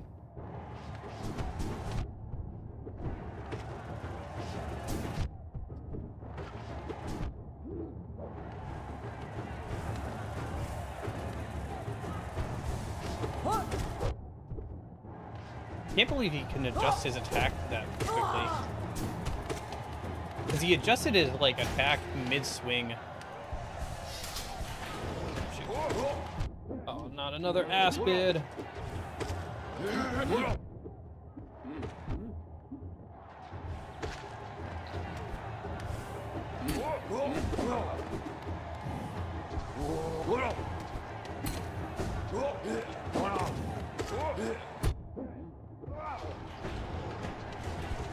Oh, hello.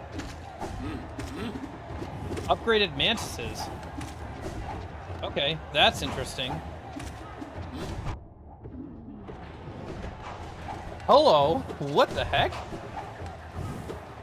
That's new.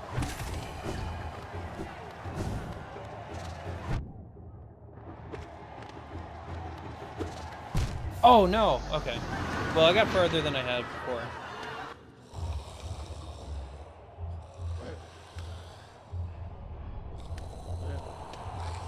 I don't know about skins, but like, I think that like DLC personas shouldn't have anything that base game personas don't.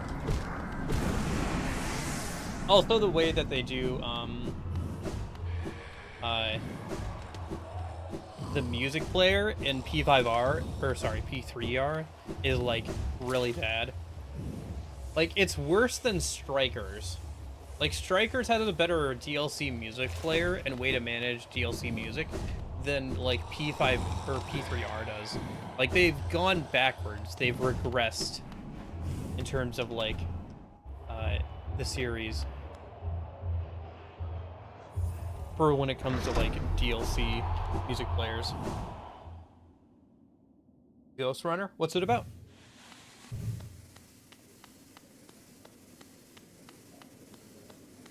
What's bad about it? If you hit shuffle, you can't decide if you're shuffling between all of them. You only can shuffle through all the music you have, which some of the music they put in is like final boss music, like Throw Away Your Mask or like Rivers in the Desert, which is fine if you can choose it. Like, you can't shuffle between just normal battle music and boss music. You can choose like a song, but like it's buried in a menu. Like, the way you get to it is like you have to go into settings. So you have to open up your main menu, go into settings, go down to like the music player, and then you have to pick a song. So it's like buried 4 deep into menus where there's plenty of room in the like sound menu. So if they just put in the sound menu, then it would be only like 2 menus down, and it would be in a much better spot. Whereas the options menu is already like really, really cluttered. And so having it there is like super dumb and like cumbersome to actually use it. So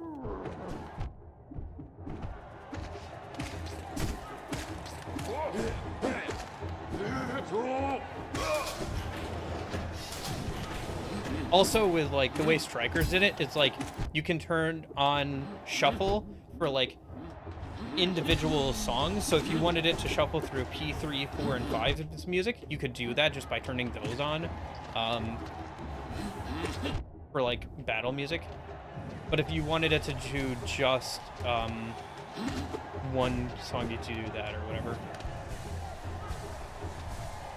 So it's like buried like deep in a menu that's like really cumbersome to get to, and then also like it has less features than like the spin-off game for Persona 5, you know. So it's like, bruh.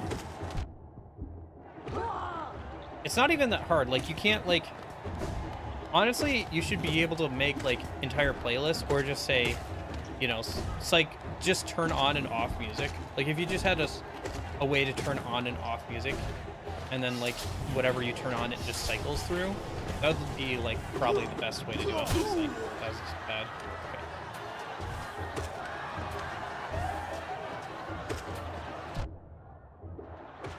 Because you just like, then it can just like cycle through the ones you choose, and then you're not like fighting a random enemy to like throw away your mask or whatever.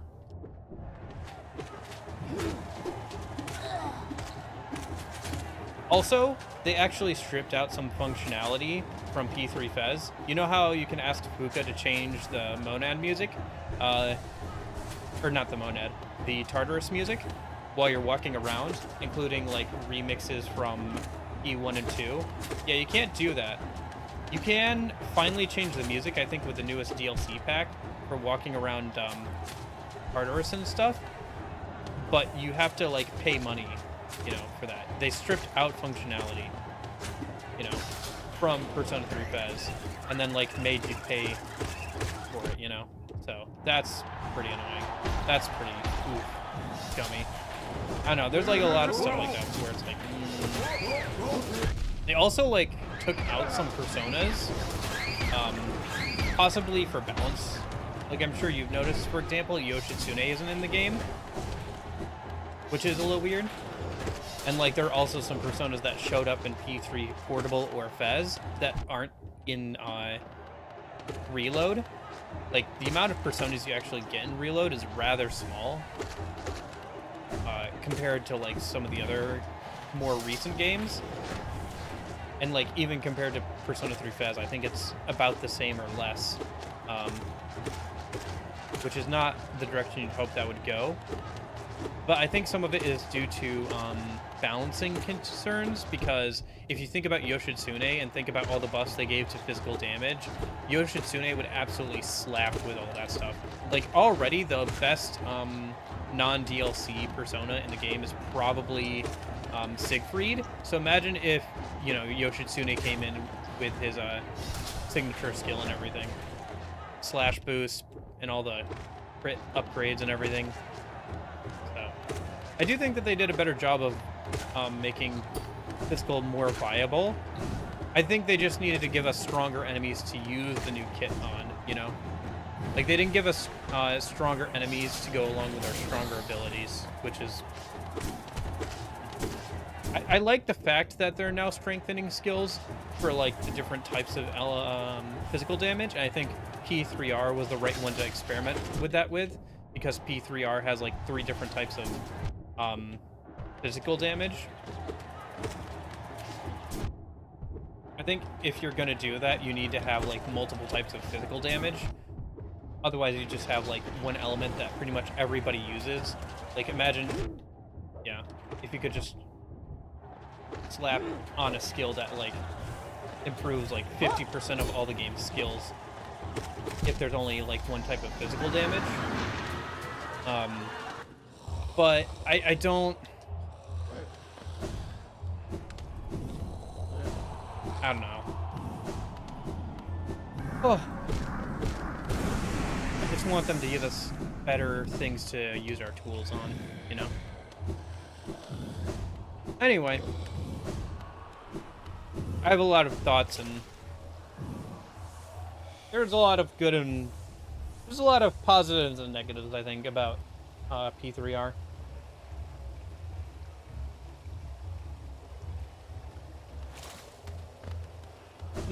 Interesting. By the way, sorry, I know I've been, like, just grinding away at the Coliseum without, like, talking about Hollow Knight. I'll go back to talking about Hollow Knight here soon. I've been talking about, like, P3R this whole time. Alright, let me lock in and, like, actually try and, like, do a little bit better at the Coliseum, because I've been trying, like, 4 or 5 times here without getting too far. I haven't even gone back over to the mantises this time. But let me, like, focus in and, like, actually, hopefully, get a bit farther here. I know this is, like, one of the harder ones, because it's, like, one of the last ones, so...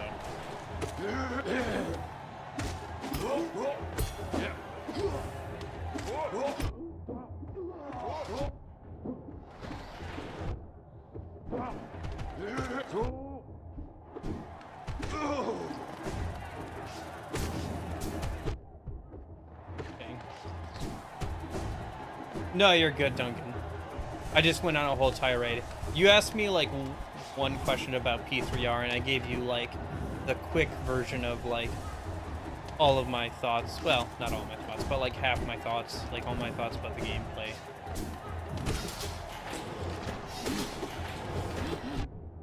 But yeah, I should probably focus up and try and, like, do well at the Coliseum so we can move on to other stuff.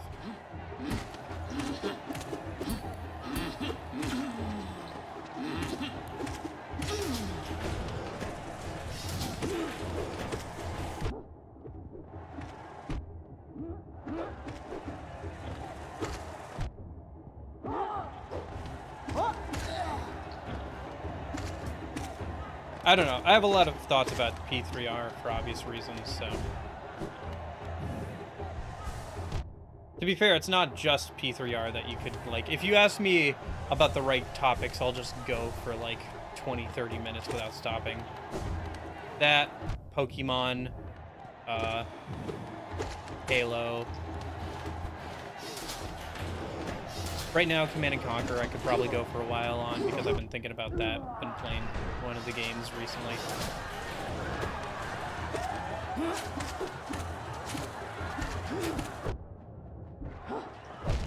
Hey. So, yeah. It's a good and a bad thing. Because that means I can fill the empty space when I'm streaming, but sometimes it means I get distracted and I'm just like autoing, like just keeping my hands busy with the game, not thinking and getting too much farther.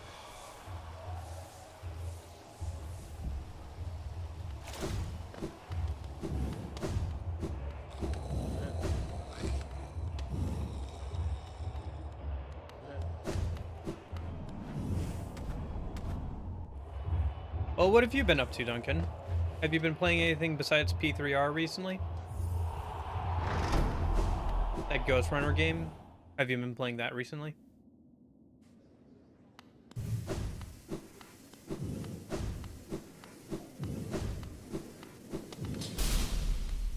Should I change out my charms? Wait, did I change? Oh, I did. Okay.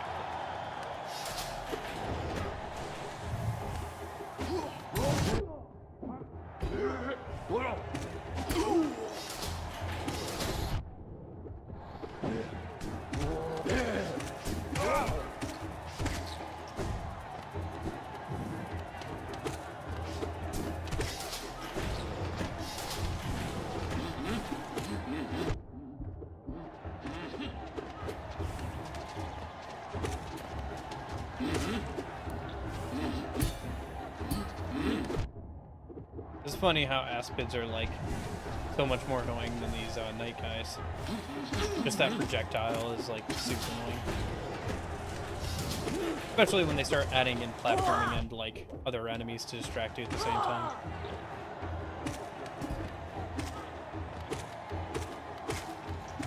Kinda wish I could use like fragile strength or something here.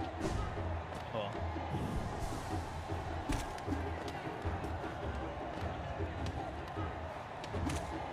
Gotcha.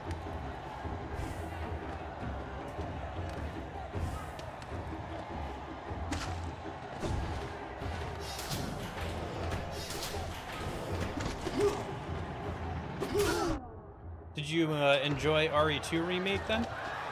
I played that a while ago. I'm not too huge into horror games, but as like somebody who plays a lot of games, I could tell the quality and like the craftsmanship. Is that the right word? The craftsmanship of it, you know? Like, I could tell this was a well-designed game, you know? With, like, a lot of interesting systems and, like, an interesting narrative and well-designed encounters, you know? Like, even though I didn't get super far into it, because I didn't do the Claire route, I only did the Leon route. I think I'm normal. But anyway, I enjoyed it quite a bit. It was just very stressful to do, which is kind of the point of the horror games, but it was like very stressful to like try and stream and do that. Like I was constantly on pins and needles the whole time. I also don't do too well with horror games anyway. I don't know. Honestly, ironically, I think it would be better to do something almost like Five Nights at Freddy's where the jump scare happens and then it's over. Because that's less scary than RE2 or something like that, where it's like a gradual build-up and like it constantly keeps you on edge. Shoot.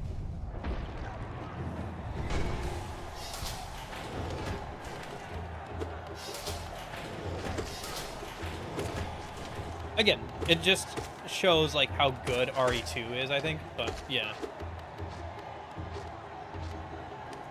Really like immersive horror games. Resident Evil isn't quite scary for me, but I enjoy the story quite a bit. I think 4 Remake is more polished, but 2 is my favorite of the two. Interesting. Yeah. Yeah, I do want to try maybe some more some other time. I don't know.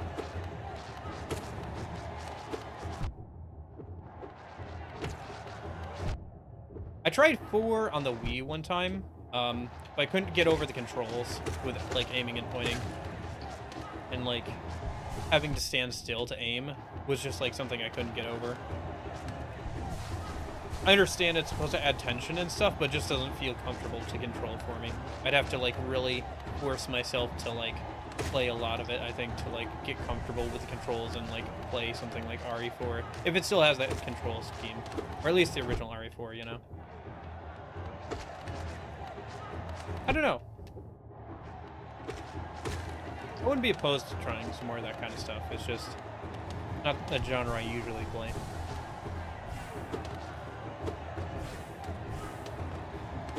I have thought about playing, what's that one game? The robot one? The underwater robot one? Horror game. It's more of like a walking simulator game with puzzles and some light stealth elements, I think. But, I think that could be kind of fun to play for Halloween or something.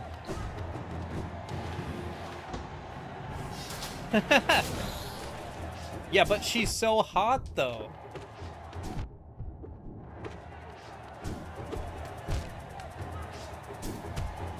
I guess Leon just has a thing for Asian girls. Doma? Yeah. That's the one. Yeah, I think I put it on the poll last time for that or RE2 and RE2 one, but we could play that this year. I'll probably just put it up to a poll. I'll put, like, FNAF on there as kind of like a joke, and then, like, Soma or something. We got a ways to go until then, though.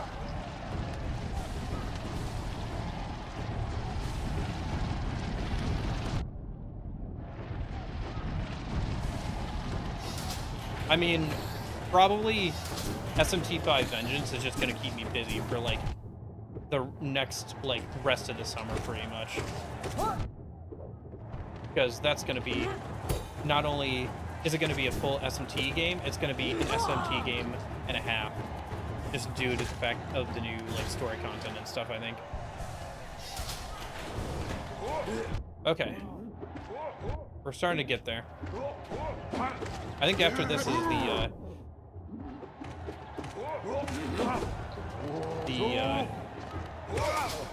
Mantis phase. Yeah, here it is.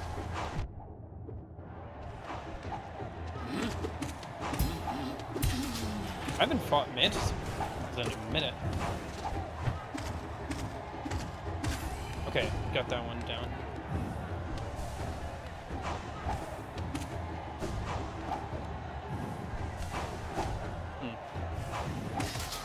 Okay. Oh, here come more. Okay.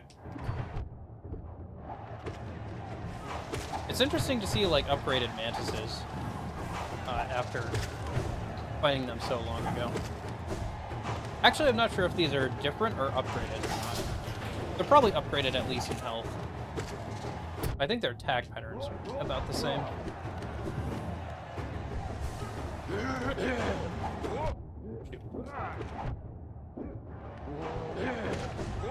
Oh, shoot. No!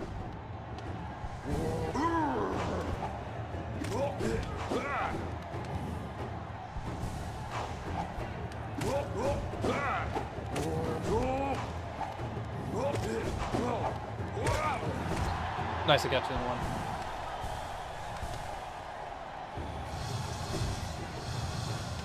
Oh, these guys, okay. I fought you guys before. These guys are actually kind of fun to fight. So, I think these are like the only enemies that I've ever fought in like a action game that teleport that are actually kind of fun to fight. I don't know what it is, but it's kind of fun to fight them because of the teleportation for whatever reason.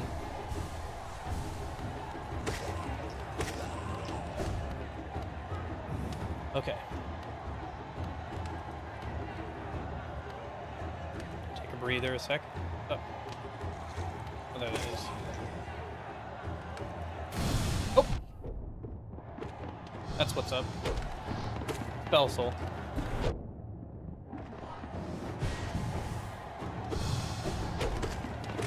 Where is it? Deals. It's, this guy. Probably gonna have to fight like 2 of them next. They're really throwing everything they've got at me.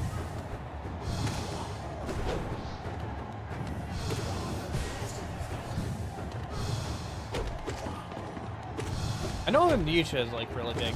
Was Amnesia the Bunker good then? But that's Amnesia is a pretty classic horror game at this point, you know. Like back from like the original PewDiePie era and all that kind of stuff. Huh. That's good.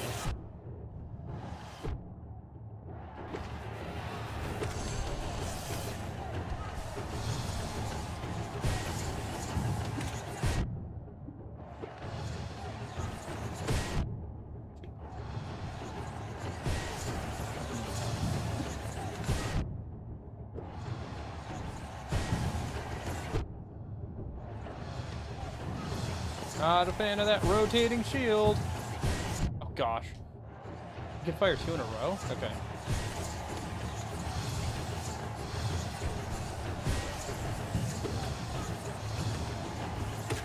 There we go.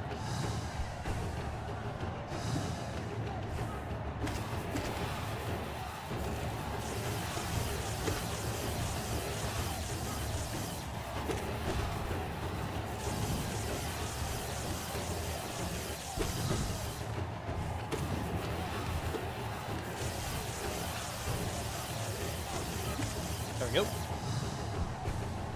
Best game they've ever made. That's a good sign. Because they've made some definitely interesting and like very notable games, even just from like a historical like game perspective, you know. Like Amnesia influenced so much, both directly and indirectly.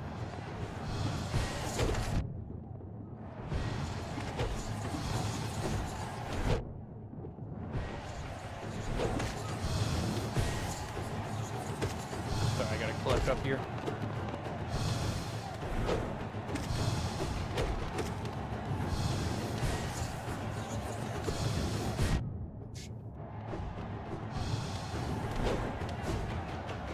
No! No! Come on! I was so far in. Dang it. Ah. Oh. Alright, alright, alright.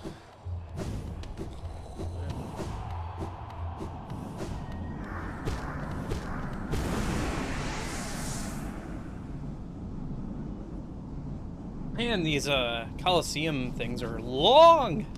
Okay. Back at it again. At the creek. Alright. Right, I gotta fill my soul first. My bad.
They're not tedious, they're just long. It's like more of a test of endurance than anything else.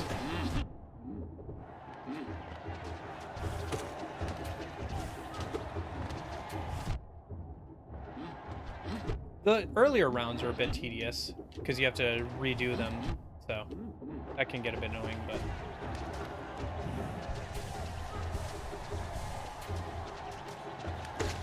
Especially since you have to redo, like, annoying challenges.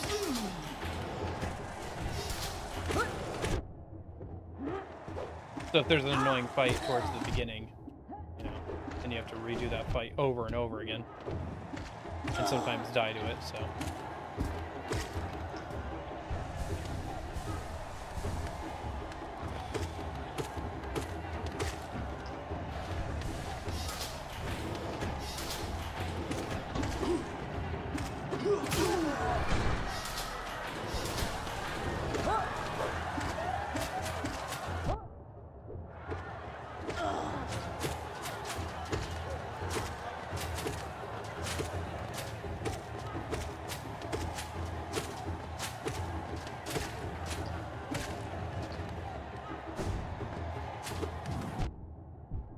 Oops.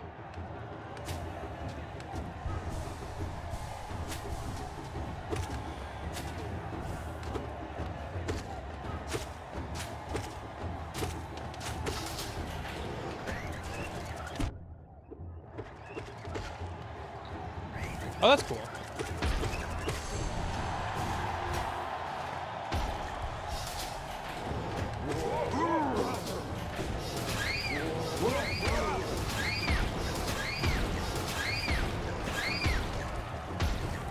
Nice. I got through that old phase without taking damage from the birds. Well, moving through the fights a bit quicker, so that's good. I mean, I could always come back when I have, like, more health and do more damage with my nail.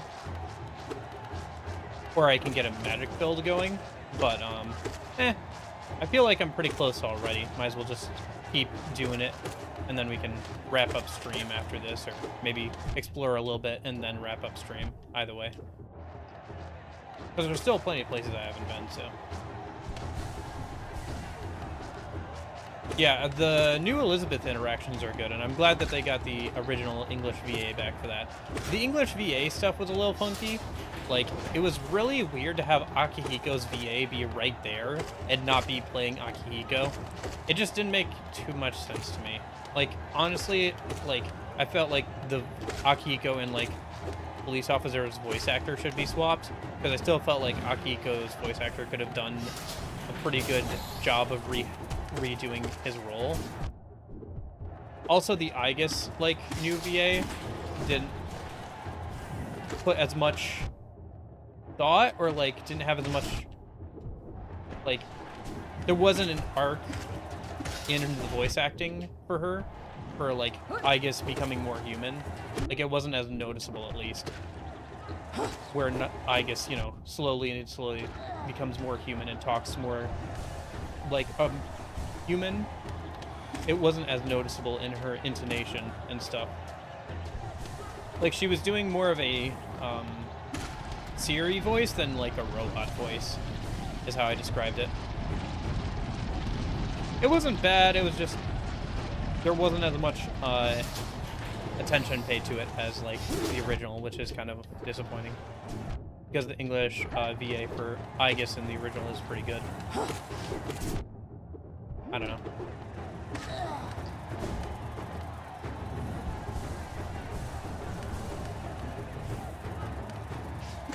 I felt like everybody else was pretty good, though. At least of the main cast. It was cool seeing, like, all the social links get voice acting as well. Even in, like, small areas.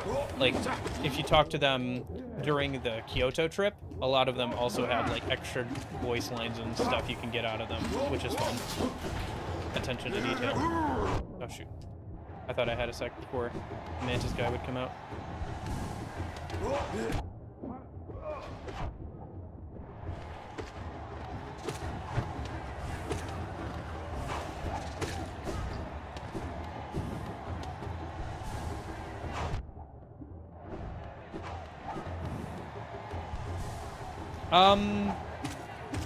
I think in the original Fez, it was just some stock, like, dog barks or whatever.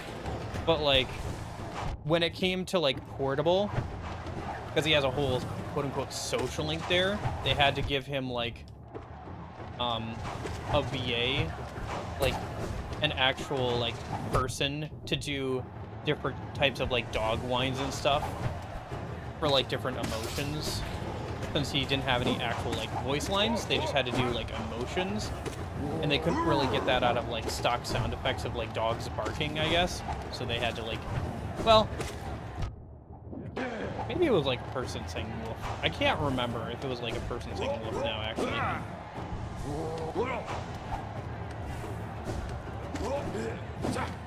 I know at least for Portable, they, like, had somebody do, like, quote-unquote, the voice for him.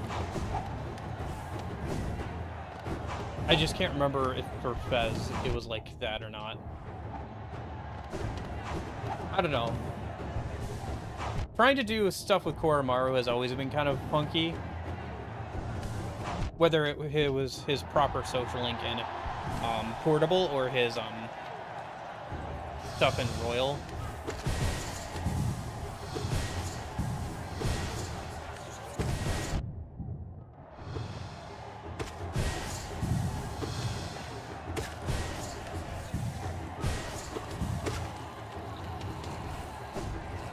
It's always just been kind of funky trying to do that kind of stuff just because of him being like a dog.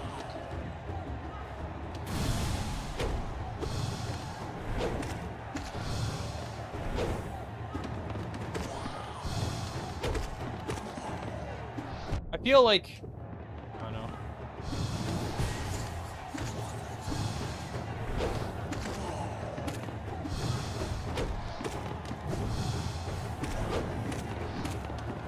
I'm trying to remember what his social link was like in Portable.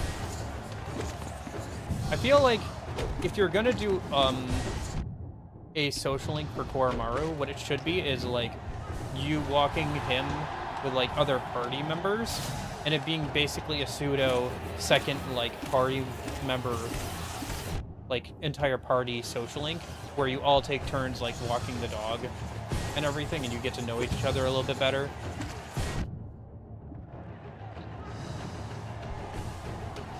I guess you kind of already have that. Like, you can walk the dog on Koromaru on certain days, and, like, different party members will, like, join you or whatever. I just, I don't know. It's hard to say how exactly to do, like, a social link with a dog. It was a weird attempt, but I understand why they did it, is because, like, he's the only mascot that doesn't talk. In 4 and 5, they both talk, so it makes more sense to have a social link with them, for better or for worse, so.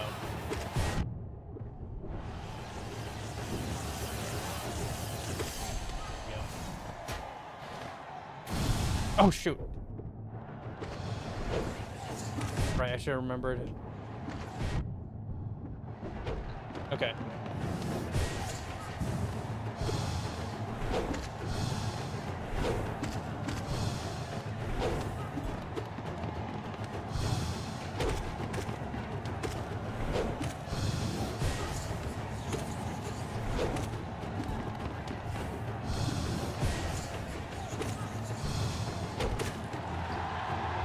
Heal up, heal up, heal up. Shoot.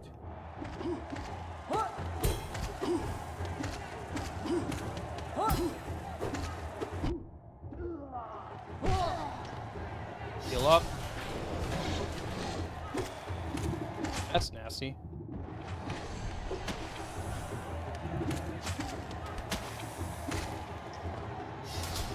Make my own Persona game? I've thought about it. At some point, it might be fun to try doing something like a simple RPG, an RPG maker, just to try it out. But that's like long-term goals. Like, it would be kind of fun to do that kind of thing on stream, I think. Like, make a game on stream in like RPG maker just to try it out or whatever. Actually, speaking of making your own Persona game, have you seen what we're doing on Sunday at all? Oh, come on. I was definitely towards the end there.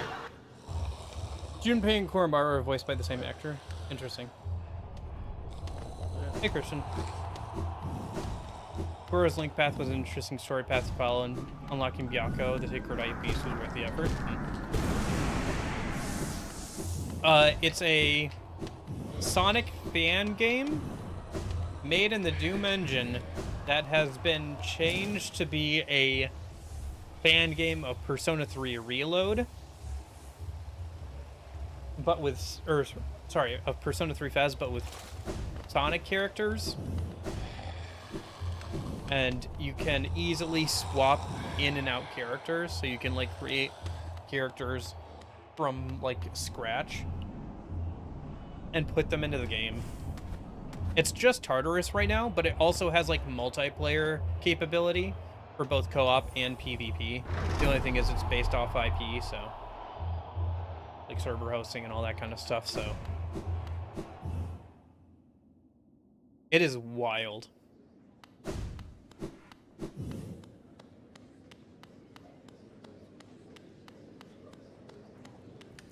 But anyway. Alright, back again. I am a fool, aren't I? This probably isn't even going to give me anything. It's probably going to give me, like, a bunch of money and nothing else. Oh well. At least I can say I've done it.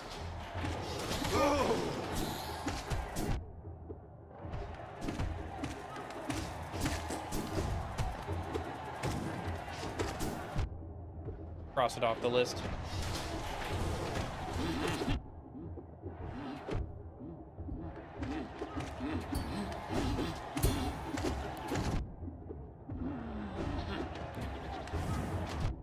Yeah, that's funny. I saw that the MC's the voice actor, Makoto's voice actor, did some streams, but I haven't watched him. I should really go back and watch him. Of him playing the game a little bit. Because he's online quite a bit. Because, yeah, like I said in my video, he's the guy who, that, like, don't kill me, I'm just a small whittled goblin. That meme, he's the one who voiced that original meme. So, he's, like, online and stuff, so he did some live streams of the game around when it came out. Get the glory of being a fool and some money. Okay. Well, at least I'll be done with it after I finally win. It'll be nice to cross it off.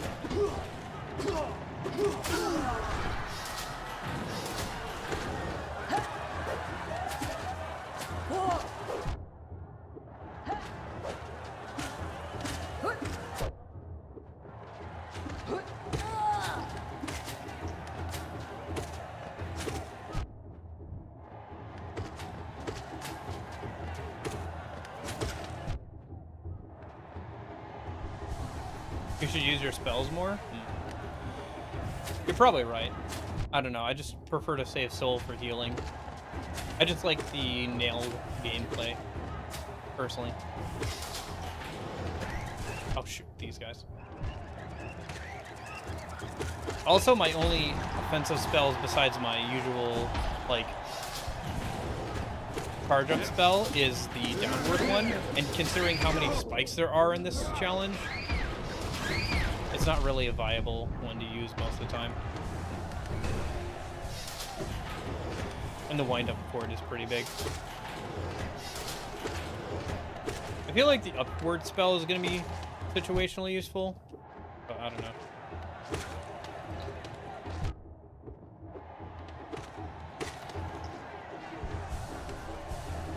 My two? My two. Yes, my tool is getting out of hand. Now there are two of them.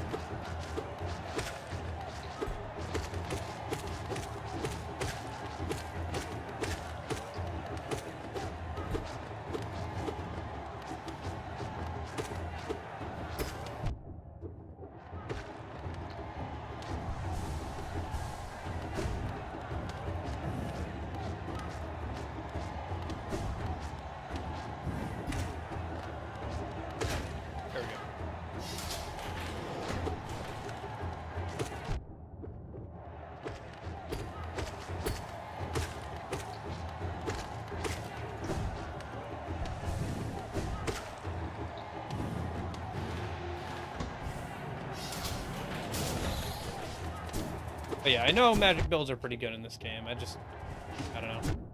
I feel like I don't have the charm notches or the upgraded spells for it.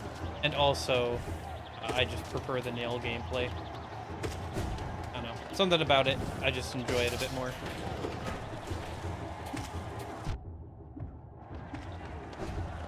They're definitely, like, spell builds I want to try out when I get enough charms and notches, but...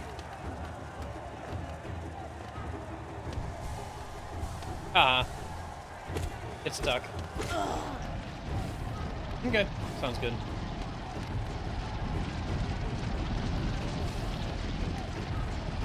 Oh, shoot.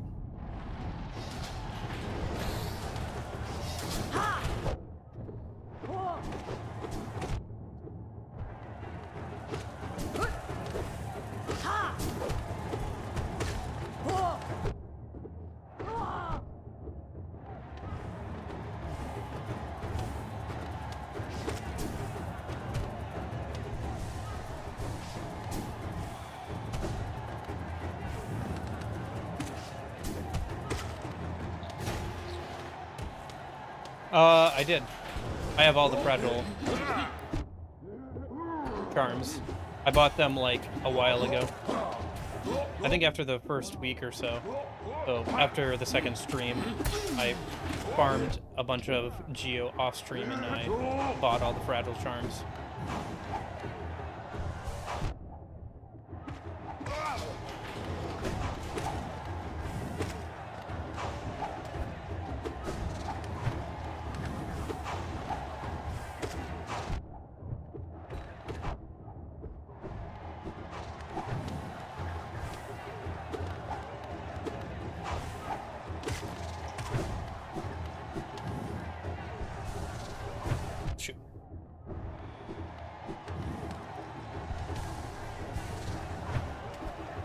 There we go.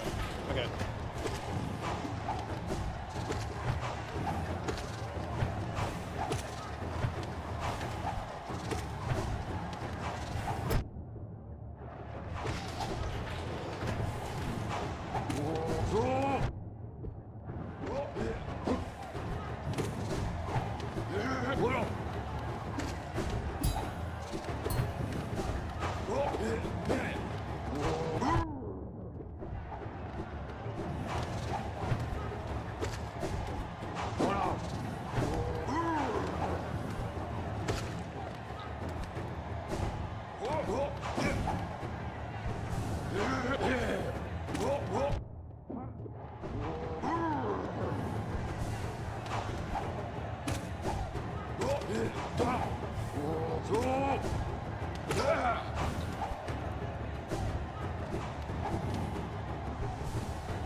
Hey, Duncan.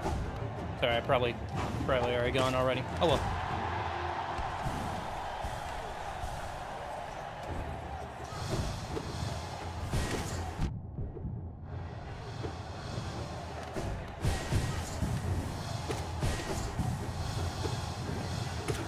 Hey, Balti. How's it going?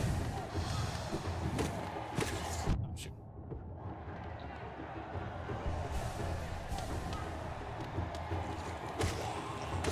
This phase is a little weird. Okay. And then once I get through these guys, the mage guys and all that, I'm on to the last phase again, where I died last time. Which I think is the last phase. It felt like the last phase, for sure. Based off the music, and like how far I had gotten into things. Like, I think I've lost in like the last fight or whatever. Against that, big thing with teeth. It's not very descriptive, I know, in this game, but trust me, it'll be obvious when we get to it.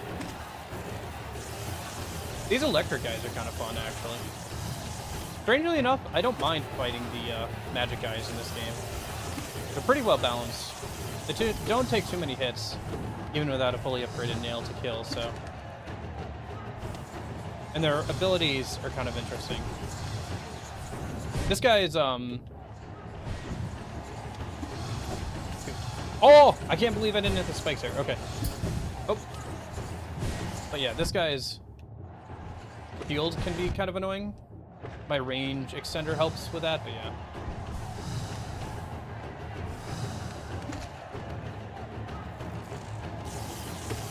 Oh, sure.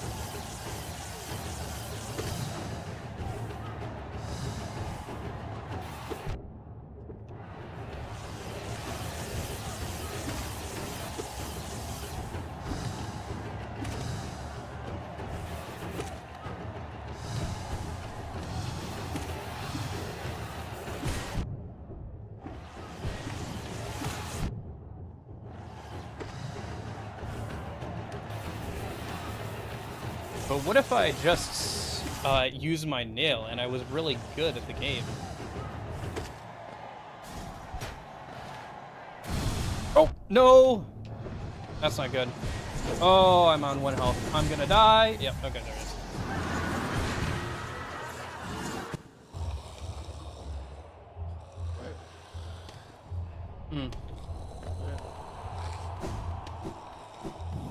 Yeah, I came out of that last phase with only 1 health.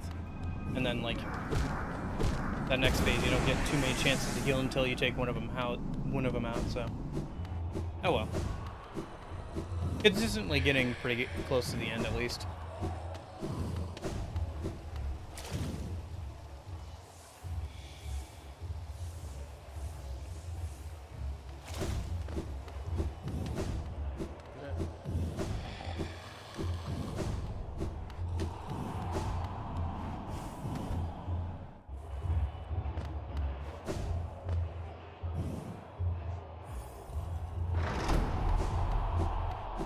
I guess we should have kept a death counter for this last challenge. It's a big ramp up in difficulty compared to the first two. At least in my opinion. Will I play Silk Song? Sure, probably, when it comes out. You know, in another 3 years.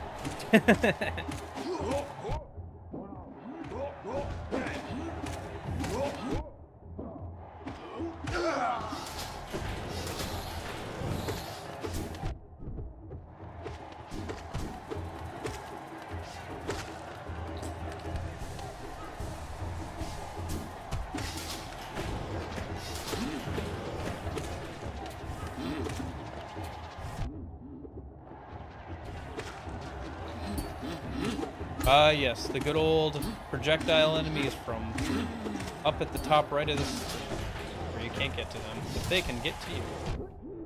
Always a classic. Good old aspids. I think if aspids had just had a range on them, like if their projectiles disappeared over time, it wouldn't be as bad. Or they could be deflected or something. Like there's no... The problem with aspids is the only counterplay is to like have good positioning, which sounds like a good idea in a half platforming game, but like man, there's certain areas and like groups of enemies where it's like very hard to have good enough positioning all the time. Like, the ones who just spit out randomly, like these guys, you can, like, have good positioning against. But, like... Oh, shoot. That was dumb. Well, not randomly. Because they're consistent, but they aren't, like, directionally going for me, it's easier to play around them. Even with other enemies present. Dumb. Forget about these guys every time.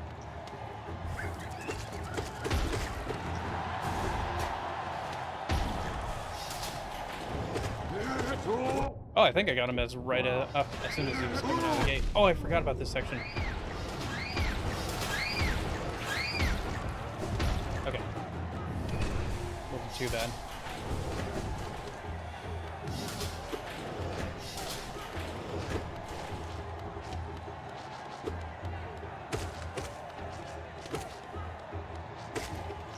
But yeah, I'll probably play Silk Song when it comes out. Especially if it comes out this year.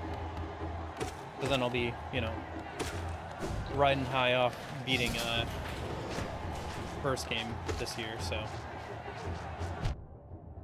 Interested to see where it goes from here.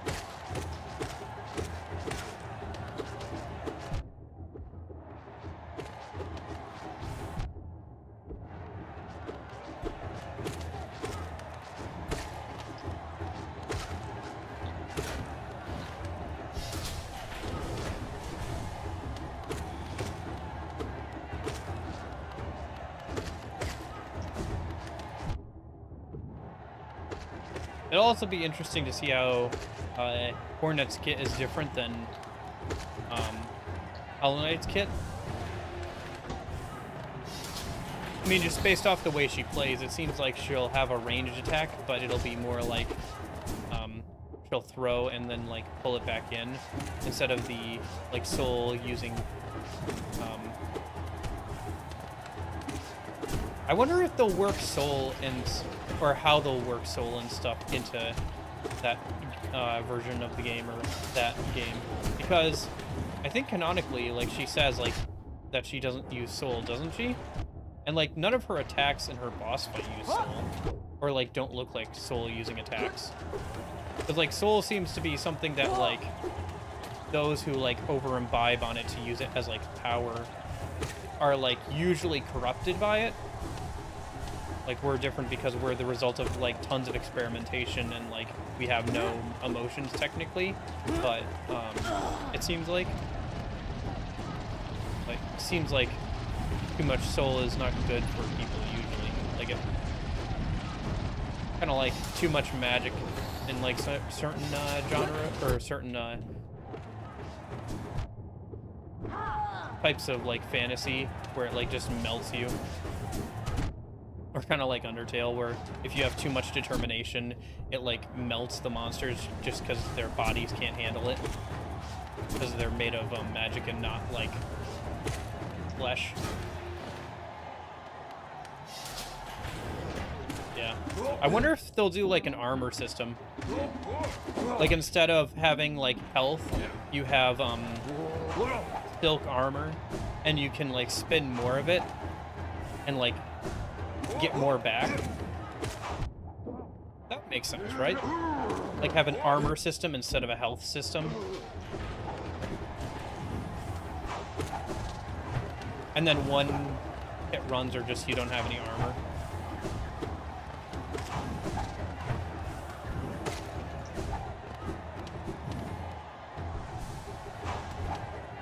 Hornet is cool, yeah. Yeah, I think she's a good choice for a follow-up or spin-off game as like a playable character. These upgraded mantises are kind of cool, not gonna lie.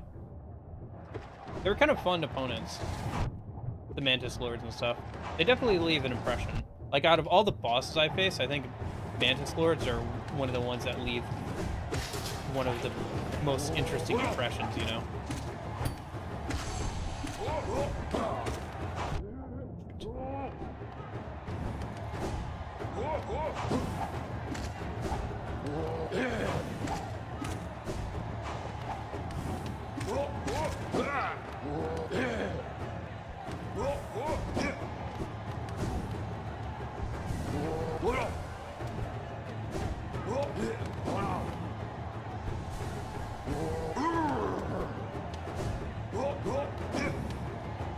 Hey, Kobold. Well, you guys sure like spells. I don't know. I just find this to be more fun.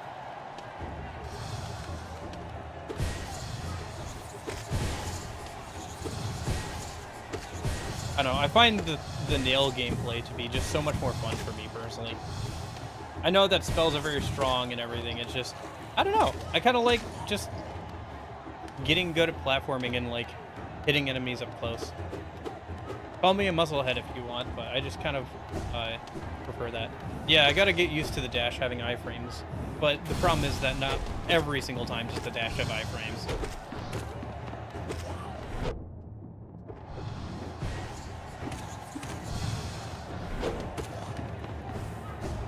Still, it has iframes most of the time, as long as you don't spam it too much.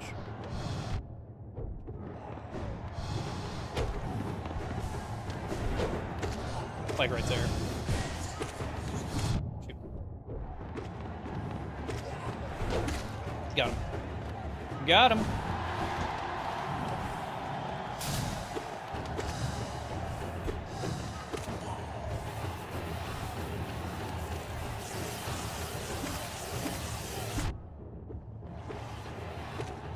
I gotta remember I have fast swing on, so I can swing a lot faster than I have been. If I'm like up close to an enemy or something.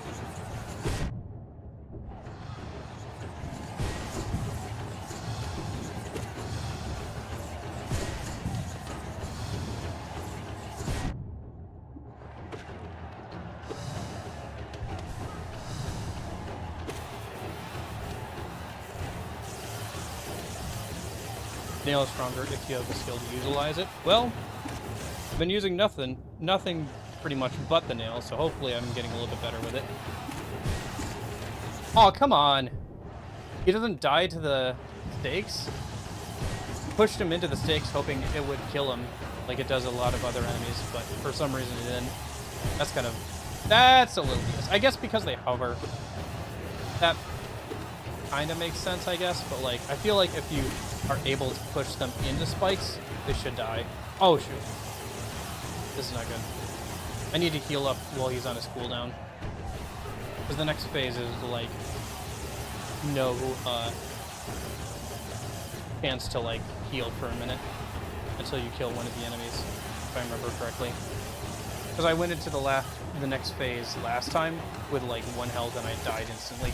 Yep! Okay. Yeah, because it's a spell blade and one of those guys.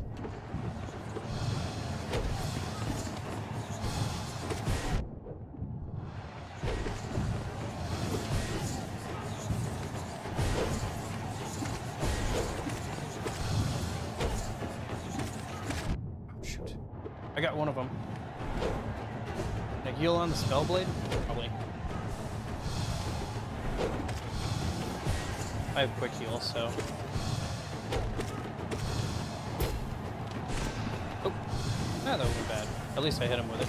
I had to try and heal, but that works too. Okay. I think this is the last section, and this is getting close to the section where I've gotten the farthest and died. So.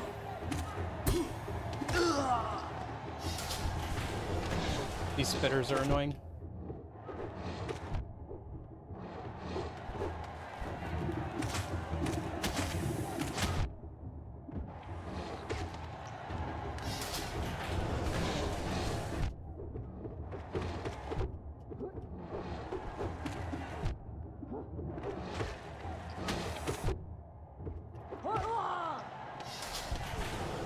This is where I died last time. Oh, gosh. Okay.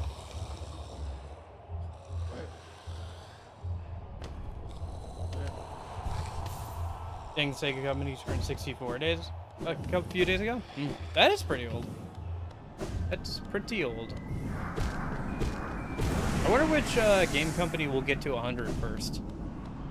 I say first, but like it'll probably be like Nintendo or something, right? It's just, as you know, if they last that long.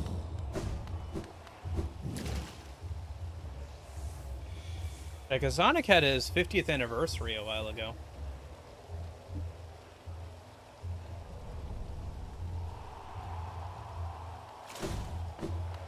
Didn't he? I'm pretty sure he did.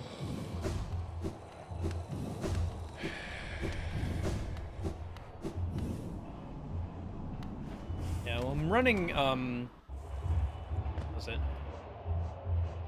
Mark of Pride, Quick Slash, and Quick Focus, so.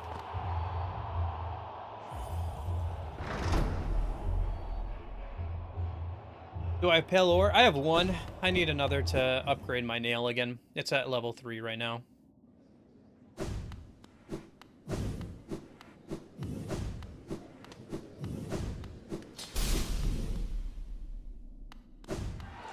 I got one from the second Coliseum challenge, so.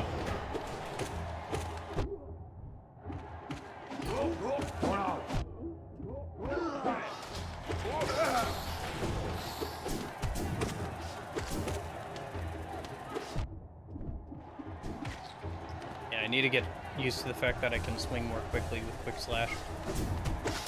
My muscle memory is making me swing like about half as fast just because that's how fast you can usually swing. But with Quick Slash, I can slash quite a bit quicker than that.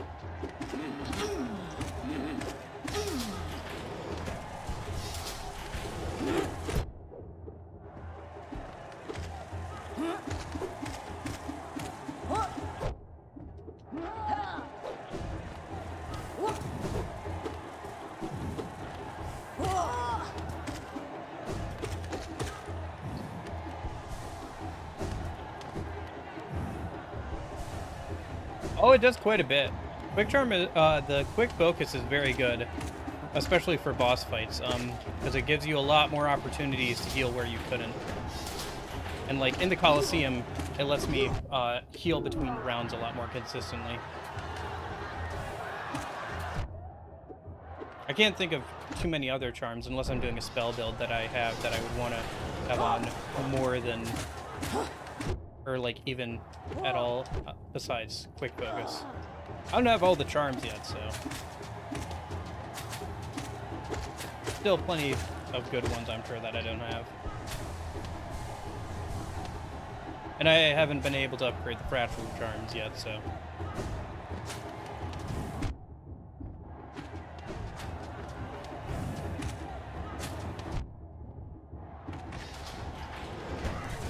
Right, this phase.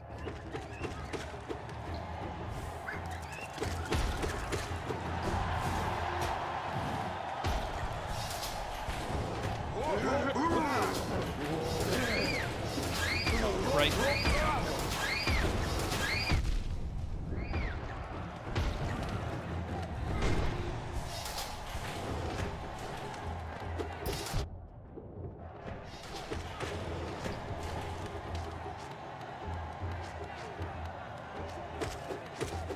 You heading out, Colin? Okay.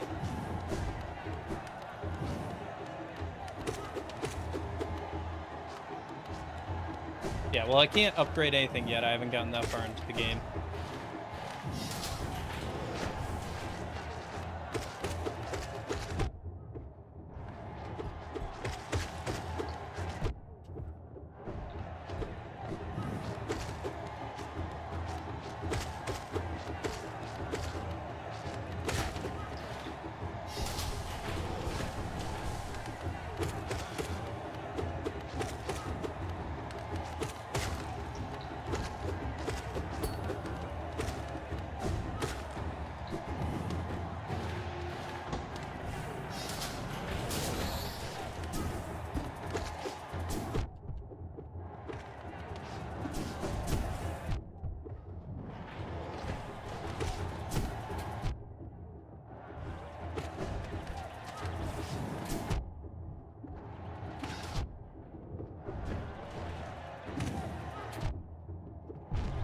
Dang it. Okay.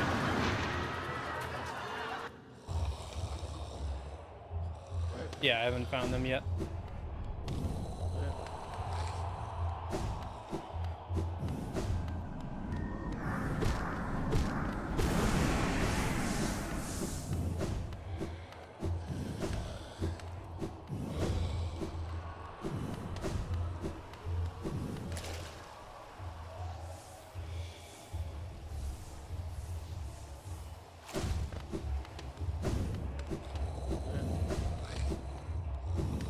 Well, there's only a few areas left in the game that I haven't gone to yet, I think.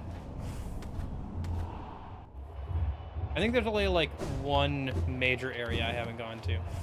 No, I'm gonna keep beating my head against the wall until I win. I mean, I'm pretty close anyway. Yeah, I'll definitely try and get it, probably sooner rather than later. But, especially if, like, I see it, I'll go for it. But, or I'll start working on saving up for it, but at least for now, I just want to do the Coliseum, I think, and be done with it, at least for now. Because it's possible to beat all the game without any charms or anything, so, you know, just keep trying to get a little bit better at it.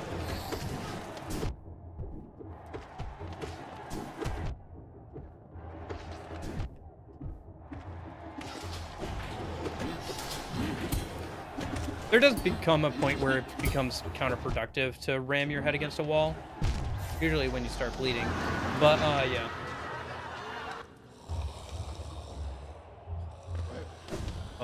At least for now. I don't know. I just want to keep going for it.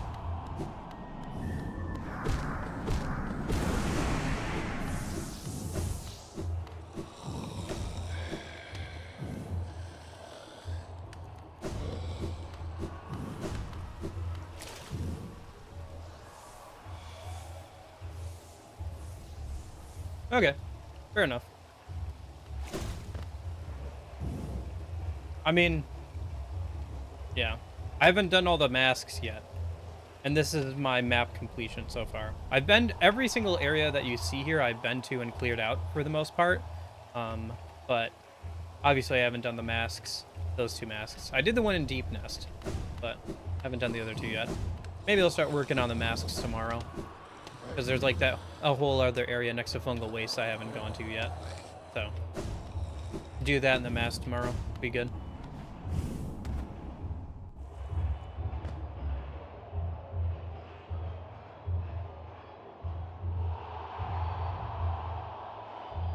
Yeah, I'll go and do the masks probably tomorrow or whatever. Or at least one of the masks tomorrow, but...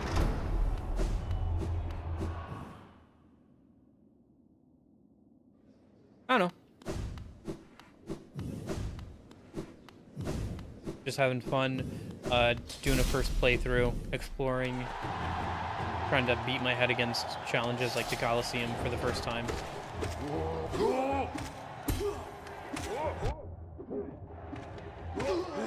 I don't know, maybe realistically I should come back when I have another nail upgrade or something, or a bit more health, but I think if I keep trying I can do it here.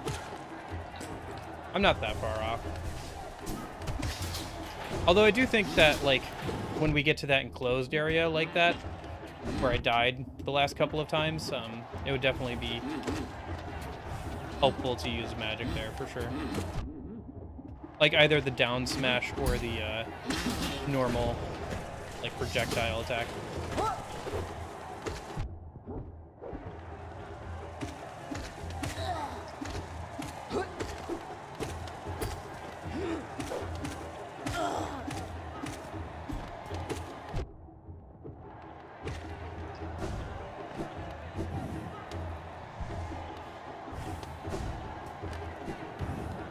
It's not a small game by any means, I think. The world is pretty large, and there's a lot to do. I was surprised by how much there was to do, honestly. I did expect it to be smaller. I guess without the DLC and, like, stuff that they've added over the years, it would be a bit smaller, but...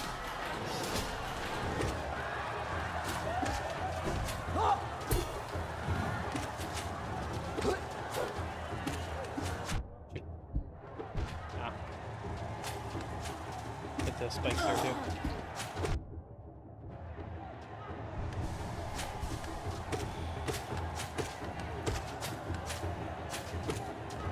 Weird that, like, if they're close enough to the top, like, the ceiling or whatever, it seems like all four of their projectiles just kind of go into the ceiling, even though two of them should be going down below.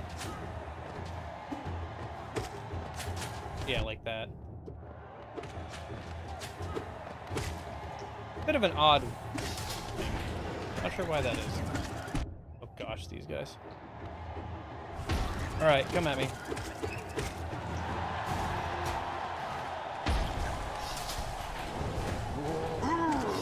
But yeah, I was expecting the game to be smaller than it is in terms of, like, the scope of it. Because I knew it was an indie game, so... I expected the scope to be a bit smaller. In terms of, like, the world map and, like, the amount of enemies and things to do.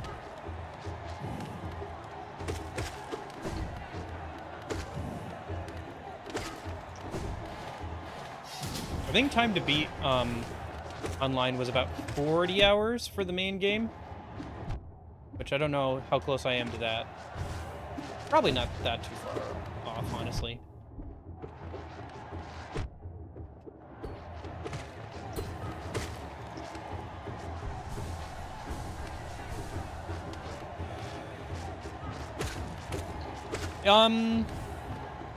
I feel like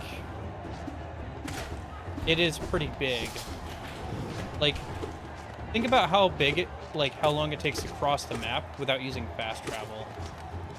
Or, like, when you're first traversing through it.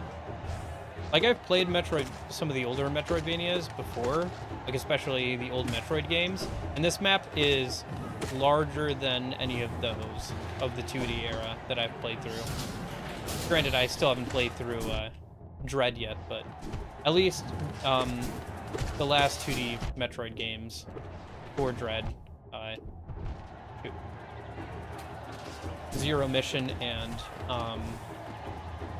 Fusion, which were on the Game Boy Advance. I played a lot of those, and their maps I'm very familiar with, and they were about 3/4 of the size, I think, of this map, based off of what I've seen. And those maps were not small by any means either, like...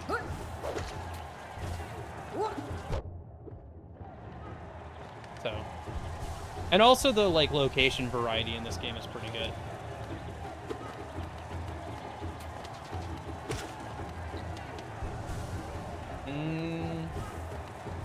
I don't know. I feel like that's, like, a low amount. It depends on where you're trying to go to and from, but I feel like if you were trying to go from, like, the uppermost part of the map or something, or from like the farthest right side of the map to the farthest left side of the map, it would still take you a while. I don't know. I guess if you're using Crystal Dash in all the right places and stuff, it would probably be shorter, but...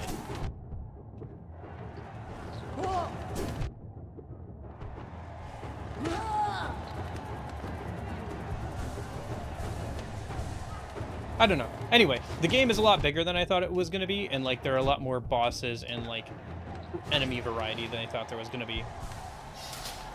Basically. I think this is the section where we start seeing the upgraded Mantises. Oh shoot. No. Yes, yes, laugh at my failings. I really should have turned on the death counter for this. Oh well.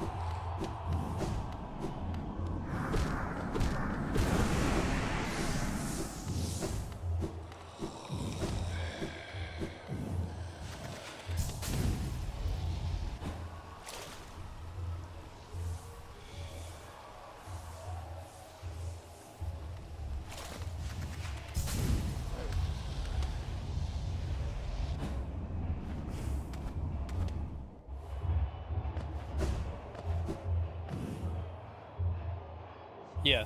Yep. Man, those underground sewers just suck so much. I still think that even after going to like Deep Nest and everything, I think the Royal Waterways sucked more for me. Like the enemy designs are also pretty haunting, but like the enemy like design and like the way they fight and everything is like just so much worse in the Royal Waterway. Like that parasite stuff. Like objectively, like I think the like spider enemies that like pop out of like corpses are like technically scarier, but like man, those parasites are annoying to fight.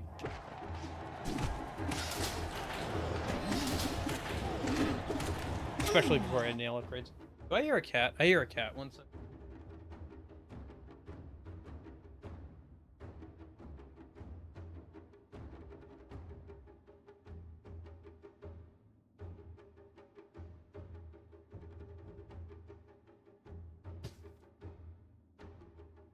Okay, I'm back.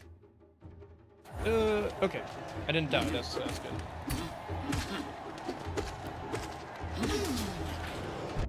You know the worst enemy in the game? Nope, it's my first playthrough, so... Dang it. The worst enemy is...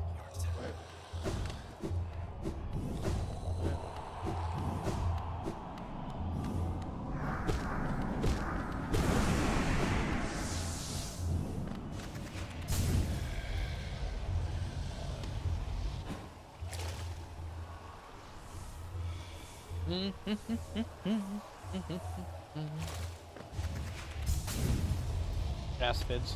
Yeah. The ranged enemies certainly are annoying. I was complaining about them earlier. So far, they are one of the more annoying enemies. Like, I'd rather fight the other ranged enemies in the game, like the mages and stuff, than the aspids.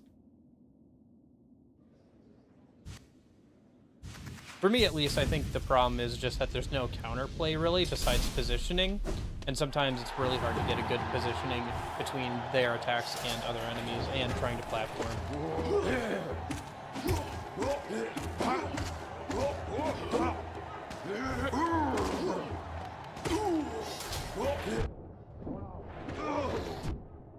It's weird, too, because, like, every other type of projectile enemy is fine for me, even the ones that teleport and everything. I actually enjoy fighting the teleport guys, really, but like, the aspids are just...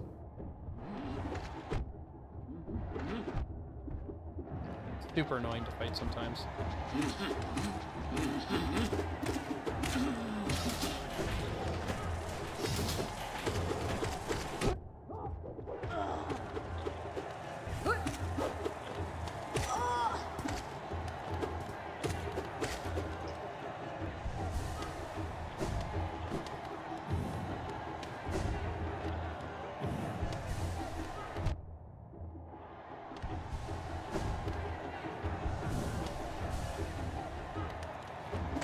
That's kind of funny. Yeah. Oh well. They're one annoying enemy. It's not the end of the world, but yeah.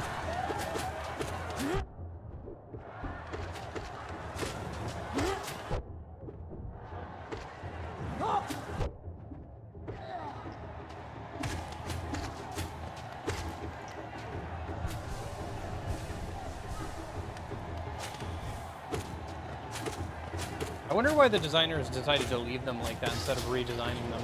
Because they clearly knew how annoying players found them, but they still left them pretty much the same way. Maybe they were intended to be that kind of like that?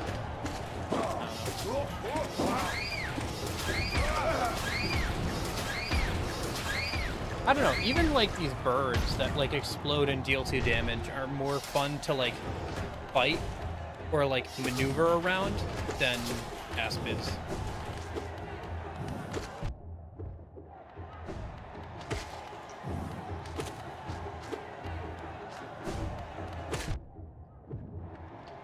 I forget that magic has like no charge up time, unlike healing. Like it can just fire off stuff if I have enough soul.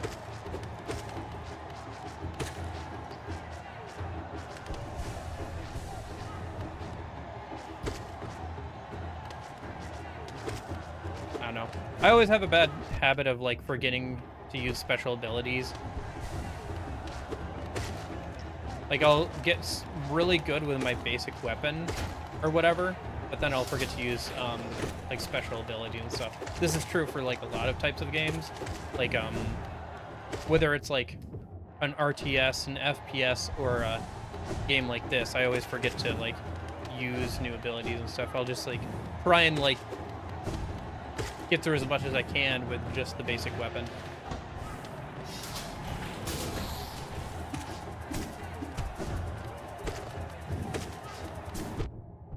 I think it's just because they have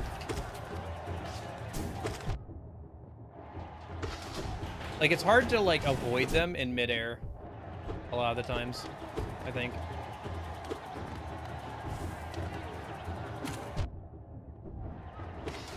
Like even if you pogo off them, they're like one of the few enemies where like they don't, or at least one of the few normal enemies that don't get stunned, and so you can't like follow up as easily.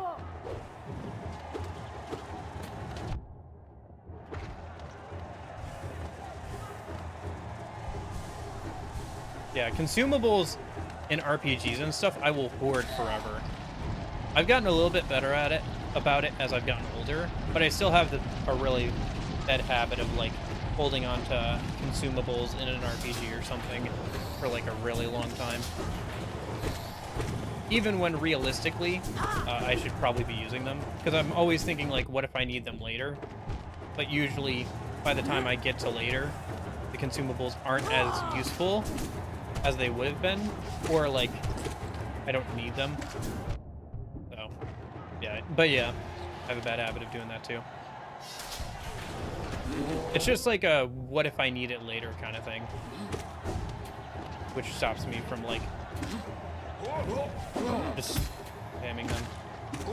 Again, I've gotten a bit better about it, like especially as I've started playing harder RPGs as an adult, where I can't like just ignore items, you know, pretty much. But like, yeah, you could say, oh, you're hoarding items, or you could also say that you're ignoring items, right? Both are functionally the same, pretty much, so.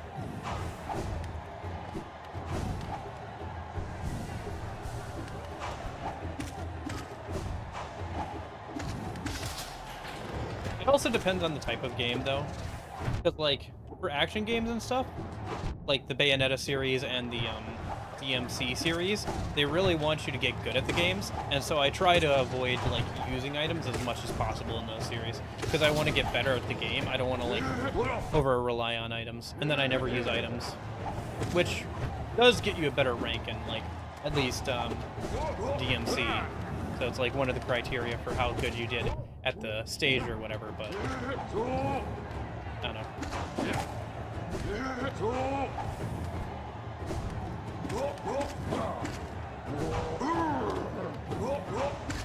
we go. Now I can heal off this guy.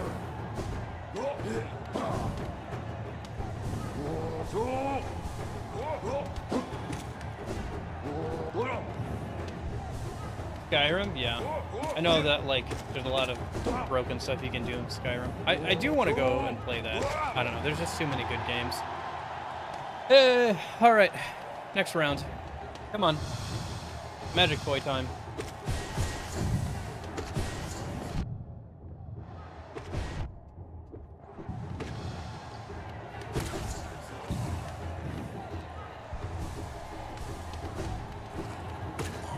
This round's a little weird because you have the like guys coming up from down below. I gotta watch out for the guy, this Bellblade who teleports in here. Because he teleports in his attack, downward attack. It's kind of a cool thing the first time. It's something to play around with after that though. Man, I forget I can swing so fast with quick slash like this.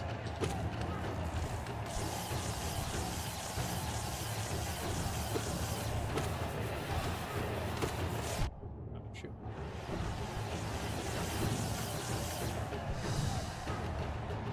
There we go.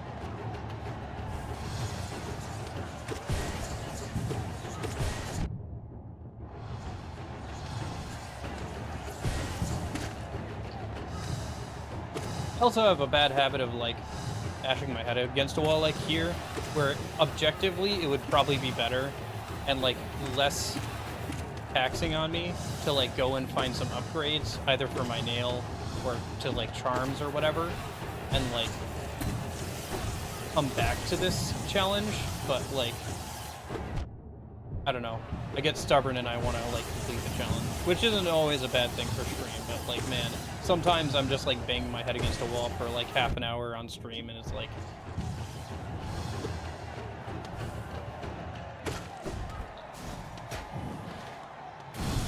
oh shoot, right, I forgot.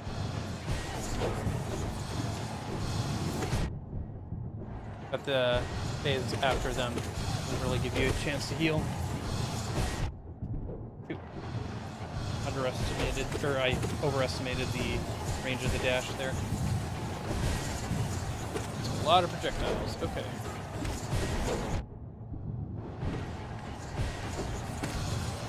Oh! Come on.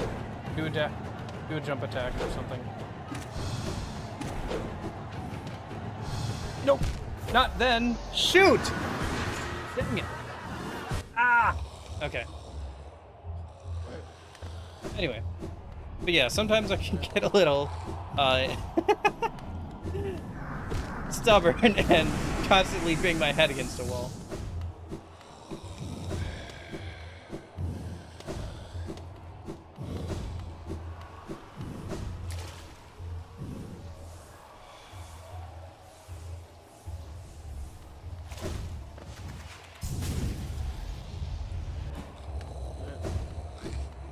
Yeah. Yeah, I think I want to do whatever normal ending I get here, and then I'll go back and I'll do quote-unquote true ending or whatever. I'm not going to do all that Pantheon stuff that people have been talking about, like the boss rush stuff, but, I don't know. I want to do at least some of the harder stuff, like get the quote-unquote best ending or whatever. I think that would be fun. I'm willing to beat my head against a wall for that. I don't know if I'll do like all the, like I said, the Pantheon stuff, but yeah. Especially not right after completing the game the first time and everything. I think I'll have to like give myself a break before I do that. I have that with video games where if I beat a video game, I have a hard time replaying it for a while, or like doing some of the extra challenges sometimes. It's also like one of those things where it's like, I could spend 30 hours doing like the extra challenges of a video game, or I could play an entirely another video game. So, especially, yeah, I don't know. For me, it's like hard to invest that amount of time when I have so many other games I'd like to play and try. Like, I've never played Skyrim. 30 hours isn't long enough for a Skyrim playthrough, but it's long enough for a lot of other games, so.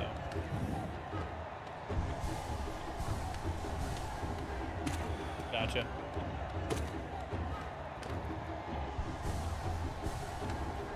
No true ending? Okay. Well, we'll see how it goes. I'll look into the endings after I get whatever one I get here. And then from that point, I'll figure it out. I'll probably go for like one more of the endings and like try and grab all the upgrades and stuff after the first ending that I get. Basically, that's my plan.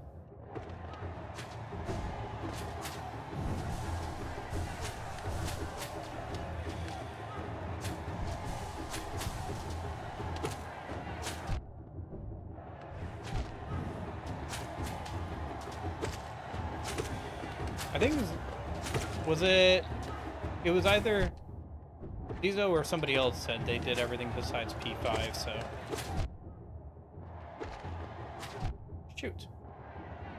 That's dumb.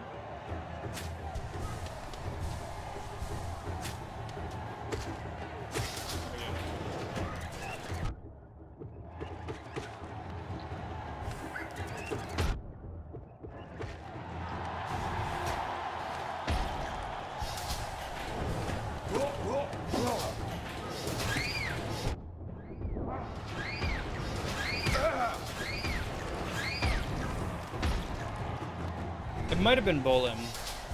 I think Bolim said that they did everything besides P5.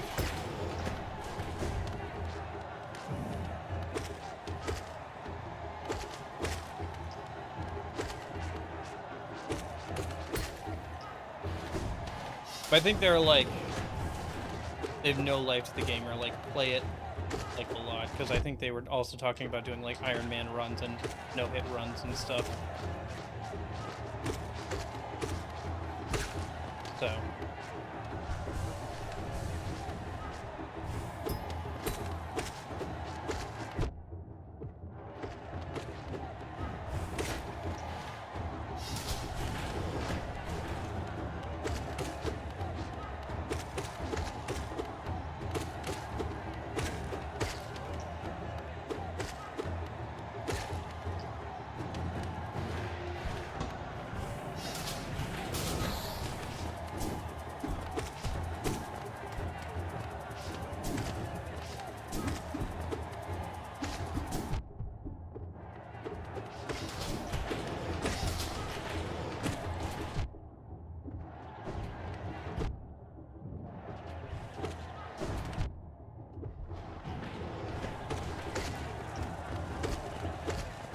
I love being able to slap through those platforms. It doesn't come up too much, but yeah. Mark of Pride is pretty nice for that. The Aspig got stuck on that platform. I was able to heal pretty freely. Ah, shoot. Okay.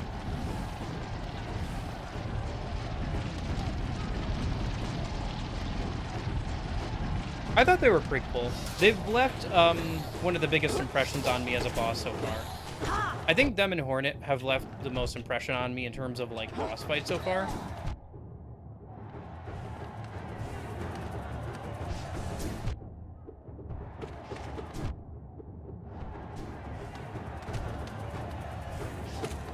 Like, the other boss fights have been kind of fun or cool. I guess Dung Defender is up there too, but like...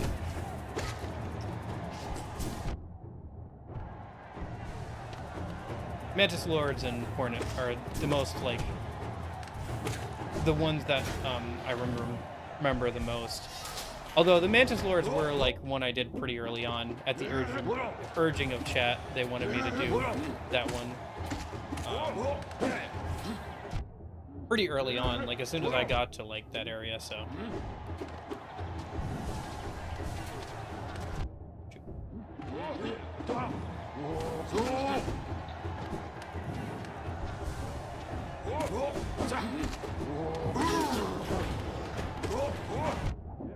Dang.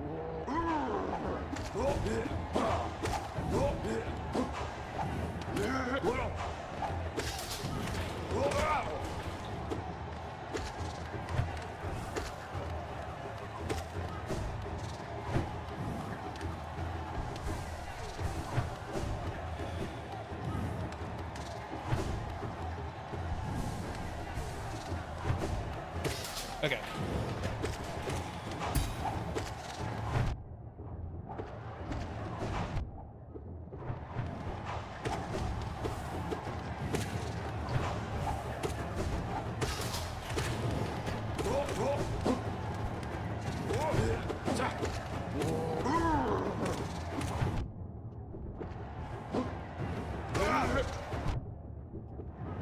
I started to get a hang of the dash with the invincibility frames.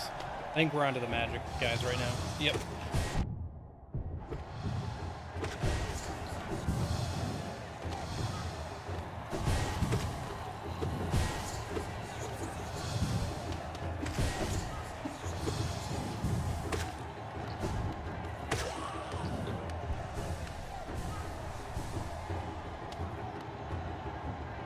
Whew.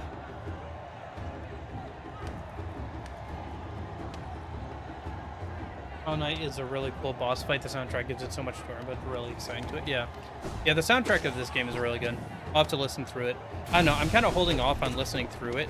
Like, I really want to, but I don't want to spoil myself on like future areas and stuff. So I might wait until I'm done with the base game.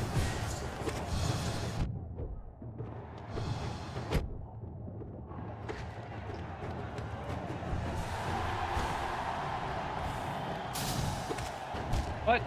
Okay.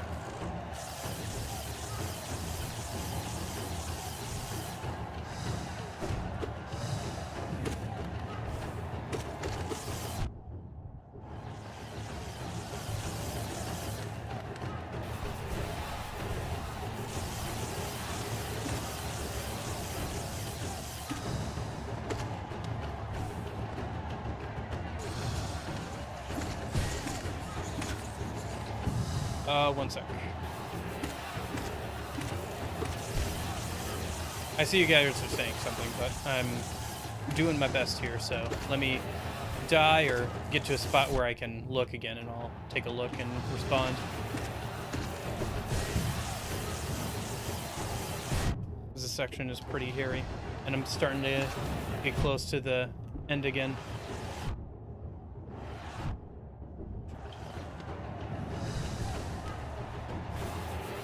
What?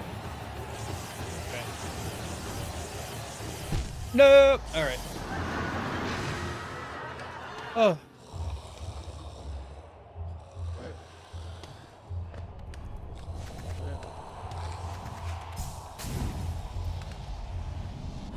Yeah, I think my favorite background track at this point is the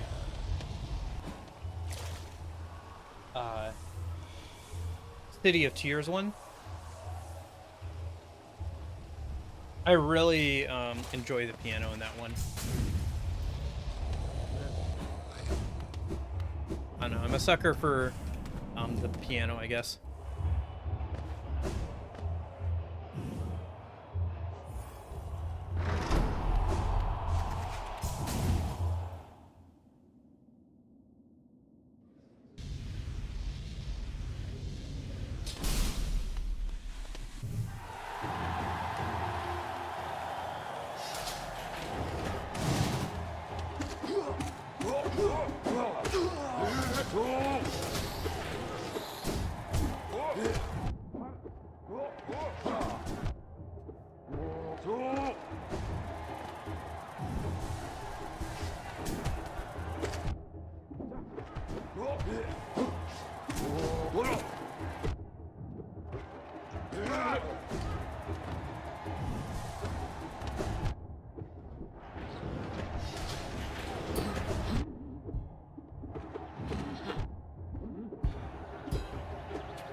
Okay.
Do I hear a cat again? I do. She's scratching at my door. One sec.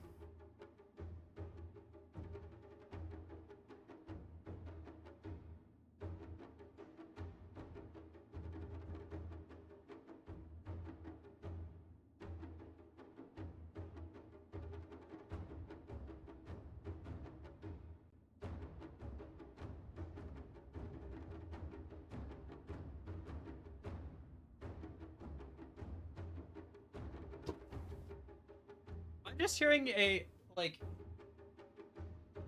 sound in the game that sounds like my cat scratching at my door. Am I being dumb?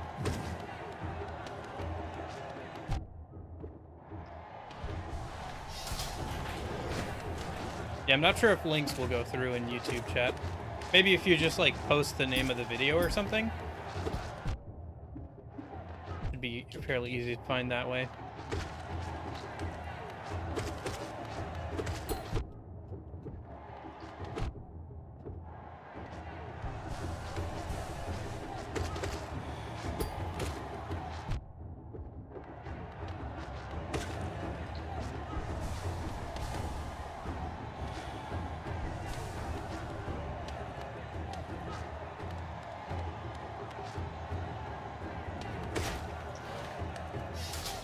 My sister does. She has two. We occasionally have cat cam, usually more in the fall and winter when it's not nice out. They'll come and like lay on my bed, and then I'll put on the cat cam, but we haven't had it recently because it's been nice out, so they haven't shown up.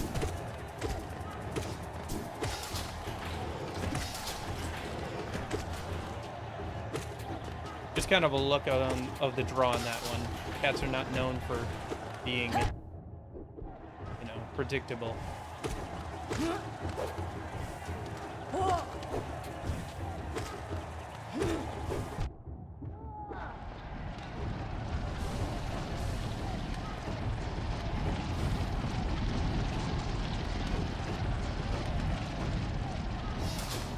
Yeah, she has a calico and a tabby.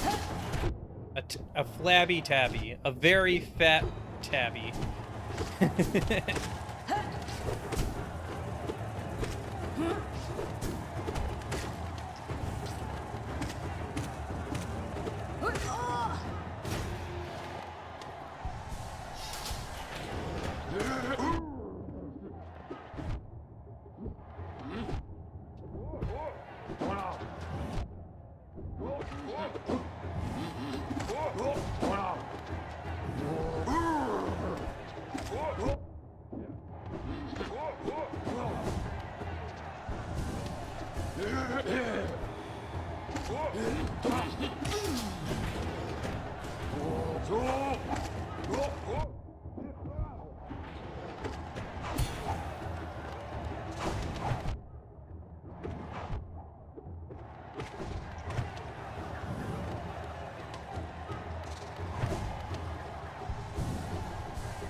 It's in the description, Zizo, of the YouTube video. It's in the description of all the stream videos. Hey Lenny, how's it going? Sorry, I probably didn't catch your message in time. Trying to... Been at this for a couple hours now, I think, so... Trying to do the last Coliseum challenge here. So, might be a little slow in responding to messages. But yeah, the Discord link is in the description. Otherwise, you can do !Discord, and that command will also put a link in chat if you do that.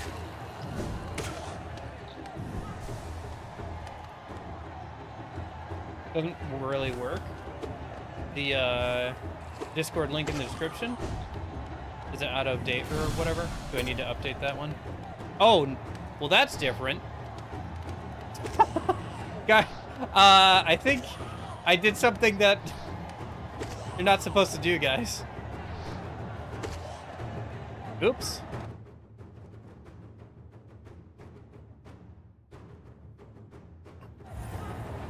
Well, let me get full soul, and then I'll hit him again, and we'll see if that knocks him out of the wall there. I'll just farm out soul and fill it up, and then we'll back him again, I guess. That's funny. He's like clipped into the wall.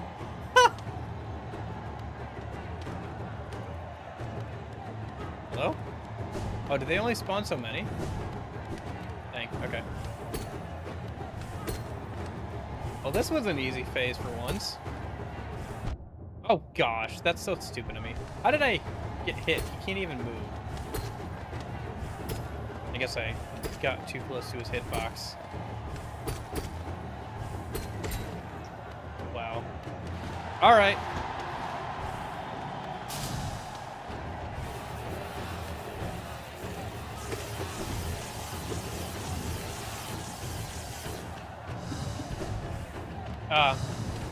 That's not great.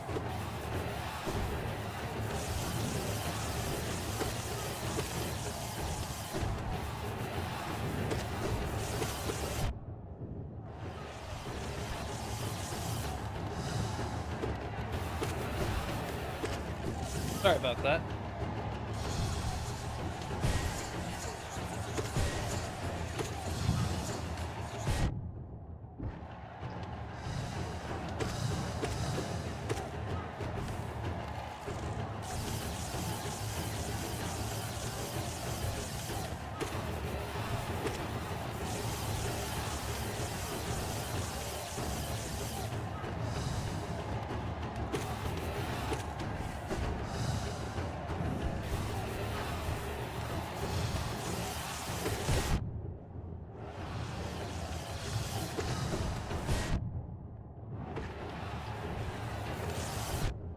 Oh geez, that's annoying. Yeah, at least my glitch was much more benign. I just got a free round out of it, and like a bunch of extra soul.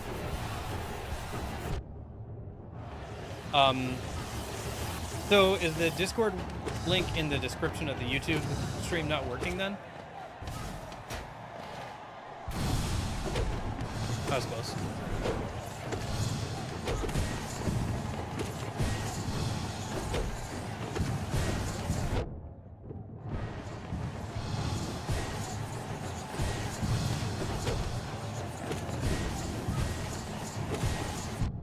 Is that what you were saying?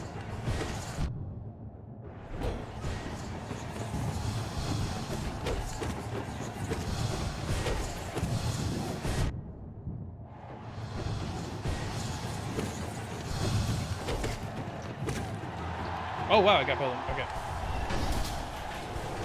They are pretty rare. That's the first glitch I've gotten this whole playthrough. So.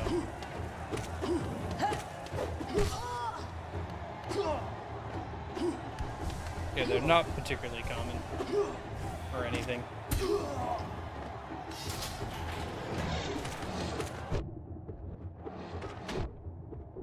Because if the Discord link doesn't work, I can fix that. That's pretty easy to fix. But need to know if it works or not. Last time I checked, it was still working. That was, I guess, a bit ago now.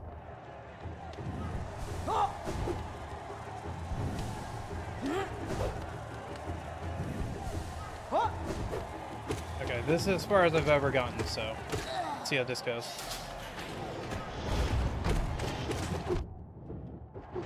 Oh, I see now.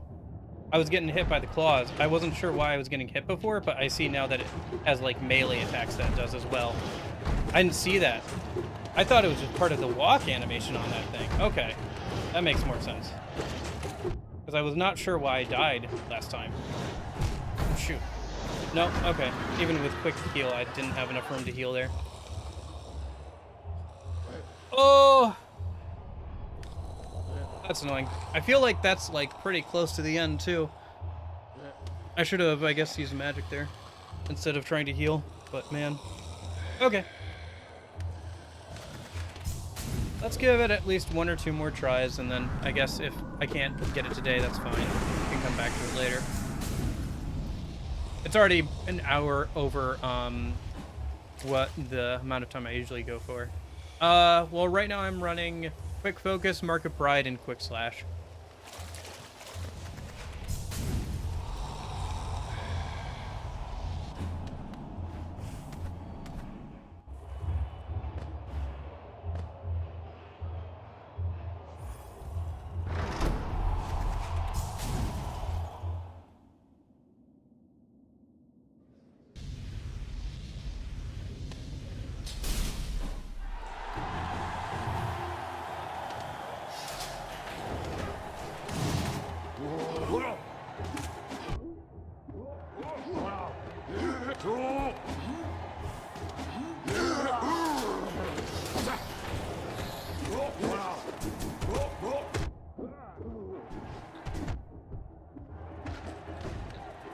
Yeah, it's my first playthrough.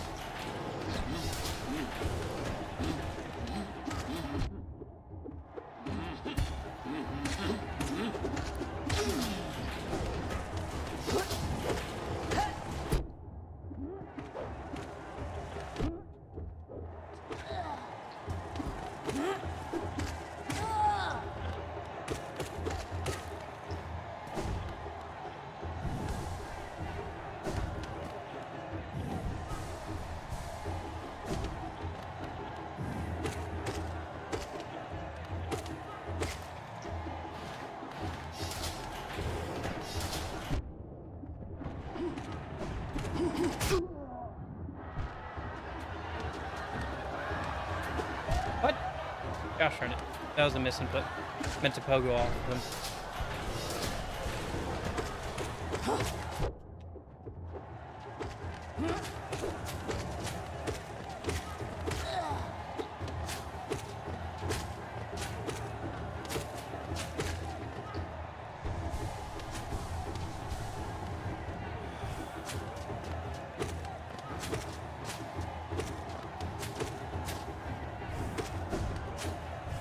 Come on, there we go. Oh, right. I always forget that this phase is next.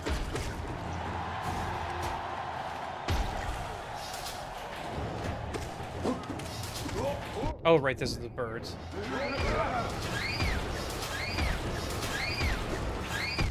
Shoot, I got hit by one of them. Okay.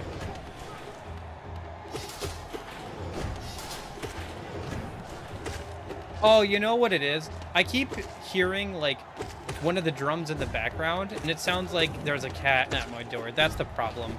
Because I have headphones on, so I have directional audio. So I keep hearing, like, a scratching sound in the back left, but I think it's the soundtrack.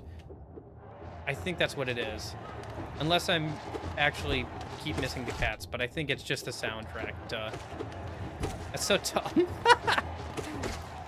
Oh, gosh. Okay.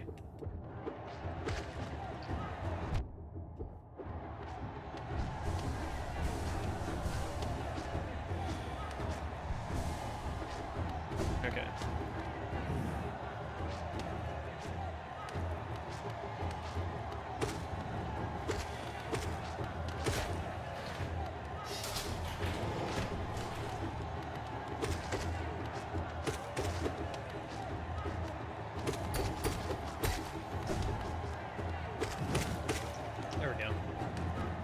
All right, what's next? Oh, the acids and stuff is up next, isn't it? Ah, shoot.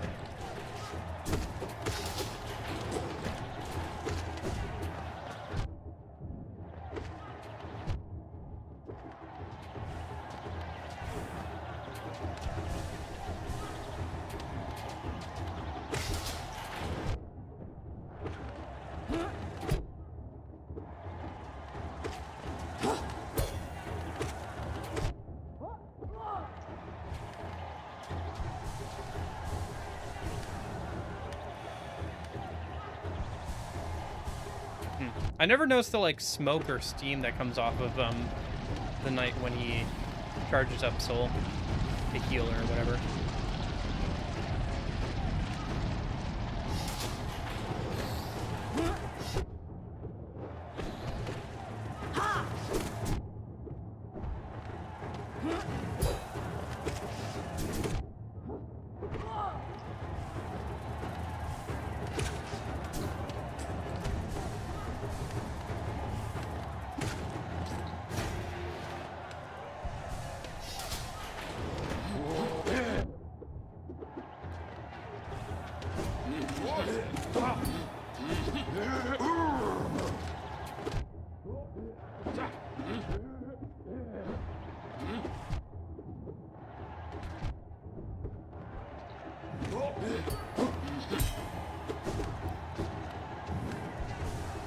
Ha! That's funny. That guy was walking backwards. I think he just got stuck in... Shoot. Oh. A second. Okay.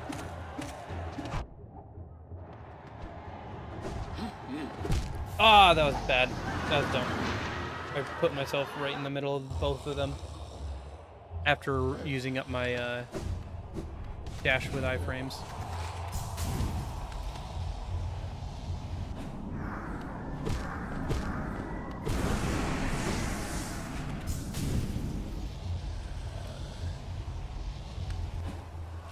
I wonder if I should change out quick slash for something.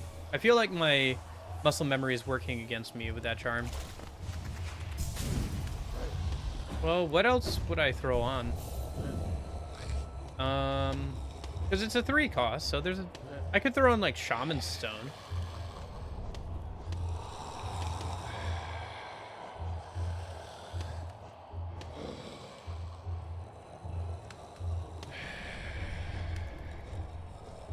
Too bad Fluke Nest has been debuffed or nerfed so much. If Fluke Nest wasn't nerfed so much, I only have Fragile Strength at this point. So, I guess I could just use it, and then if I die, I just fix it again. But yeah.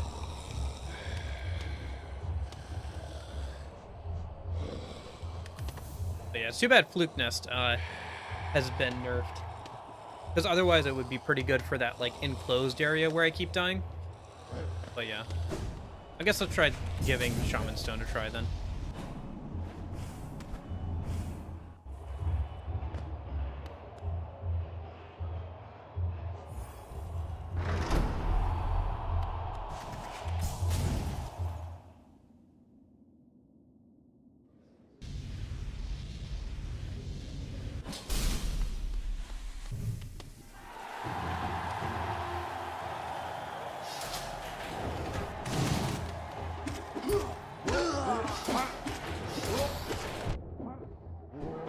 My muscle memory is built up for like how fast I can swing normally.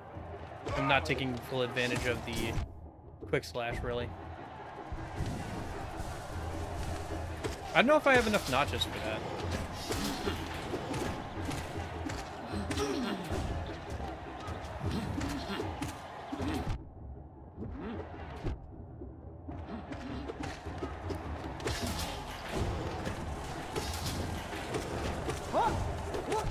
I'm not saying I don't, I'm just saying I don't know if I have enough. Oh.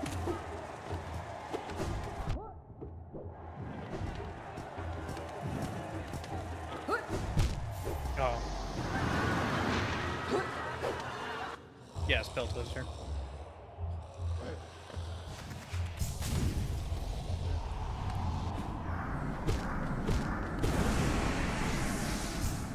Ooh. Oh my gosh. I go for a bit longer. Let's do one more try here, and then we can always come back to this later. It's not a big deal.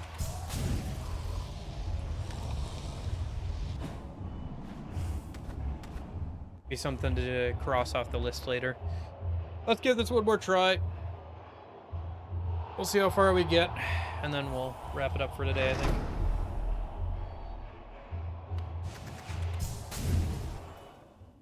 Starting to yawn here. I don't know. Since these streams are a bit later in the day, after a certain point I just get so tired it's not worth trying to beat my head against the wall still. If it was like the streams where I'm like start of the day, I'd probably keep going, but like after a certain point I just get kind of tired, and then it's like counterproductive to keep trying. So, and besides, I'll be back tomorrow, so I can always like try and like get some more upgrades tomorrow, explore a little bit more, and then like come back to this at the end of tomorrow's stream, so it's not a big deal.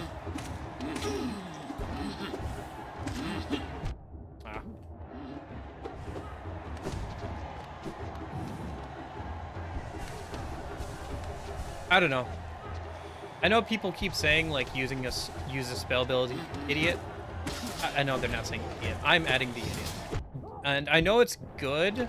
I just can't get over the fact of how much I'm like using the nail and everything. It's just hard for me to get over that. Which means maybe I just need to go and like seek out the like people who can upgrade the fragile charms to be unbreakable charms, so I can finally like use strength more often for nail build. But for now at least, I think it's fine if I want to keep using a nail build, but I think I should definitely make upgrading strength into unbreakable strength a priority when I get a chance here. Oh shoot. Gosh darn it. Yeah. Making more sloppy mistakes. I think, anyway. I tend to make sloppy mistakes anyway, so...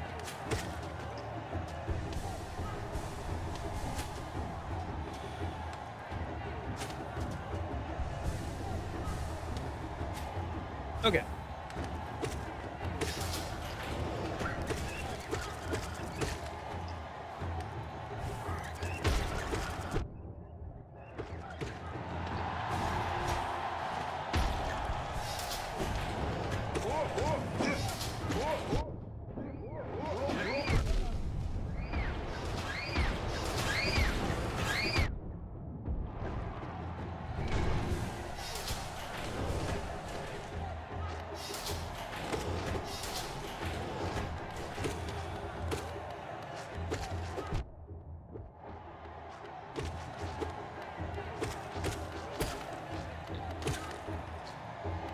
Yeah. I know that like spell is like best DPS wise, and there are some like combos I want to do. Like I know there's like a spider combo, like spider and like summon combo that just gets you pretty much infinite soul I want to try and stuff, but I don't have the spider one yet, so.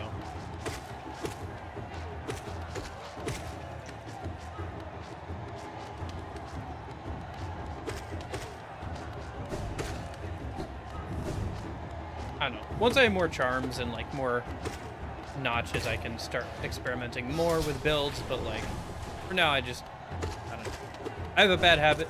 I talked about this anyway before, but yeah, I don't know. I find it hard to memorize and like keep track of all the abilities I have, so just keeping things simple with the basic weapon is kind of nice too. Yeah, I suppose it's not a big risk. That's what I was saying, I could just use it. Honestly, since I said that this was going to be the last time I try today, maybe I should have just used it, but whatever.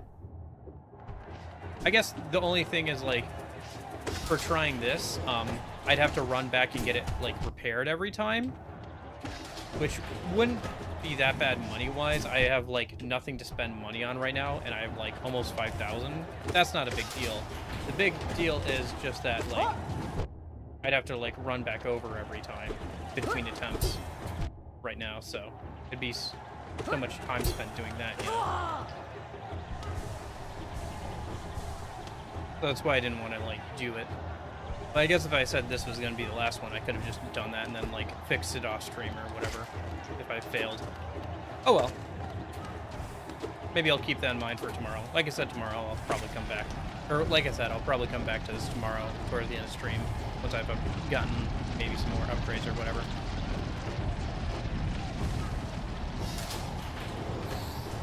Okay.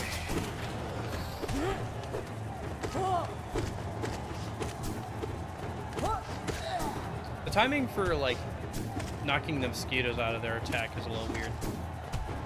Because you can attack them earlier in their attack, or, like, their build-up, and it won't, like, stun them. But if you do it later, so. Yeah. I guess if you really wanted to min-max, you could set a, like... Because I have the, teleport thing now with the dream nail, so I could set like a dream nail like teleport thing, and that would probably speed up the walk back into Leg Eater if I really wanted to. But man,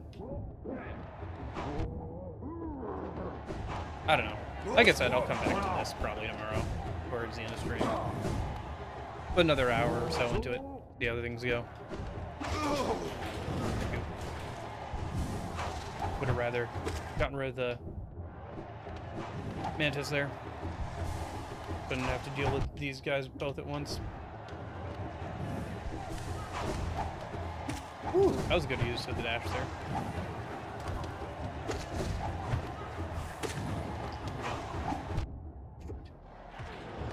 Heal. Okay. Dang it. Dang it.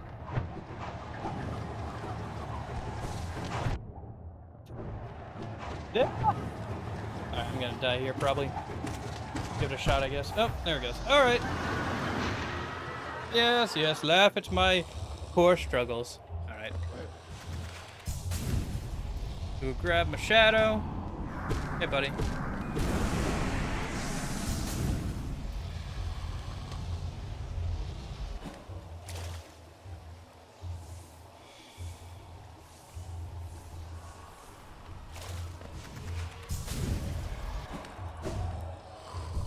Alright. Oh. I think that's enough getting my head against a brick wall for one day. 3.5 hours or so. I think only 2 of that was beating my head against a brick wall, but you know. I'm stupid enough as it is. Ooh.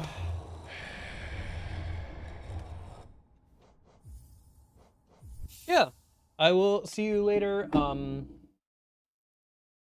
Lenny. Thanks for hanging out. I'll be back again tomorrow around the same time if you're interested. If not, I hope you have a good rest of your day and everything. See you, Zizo. See you, Cobalt.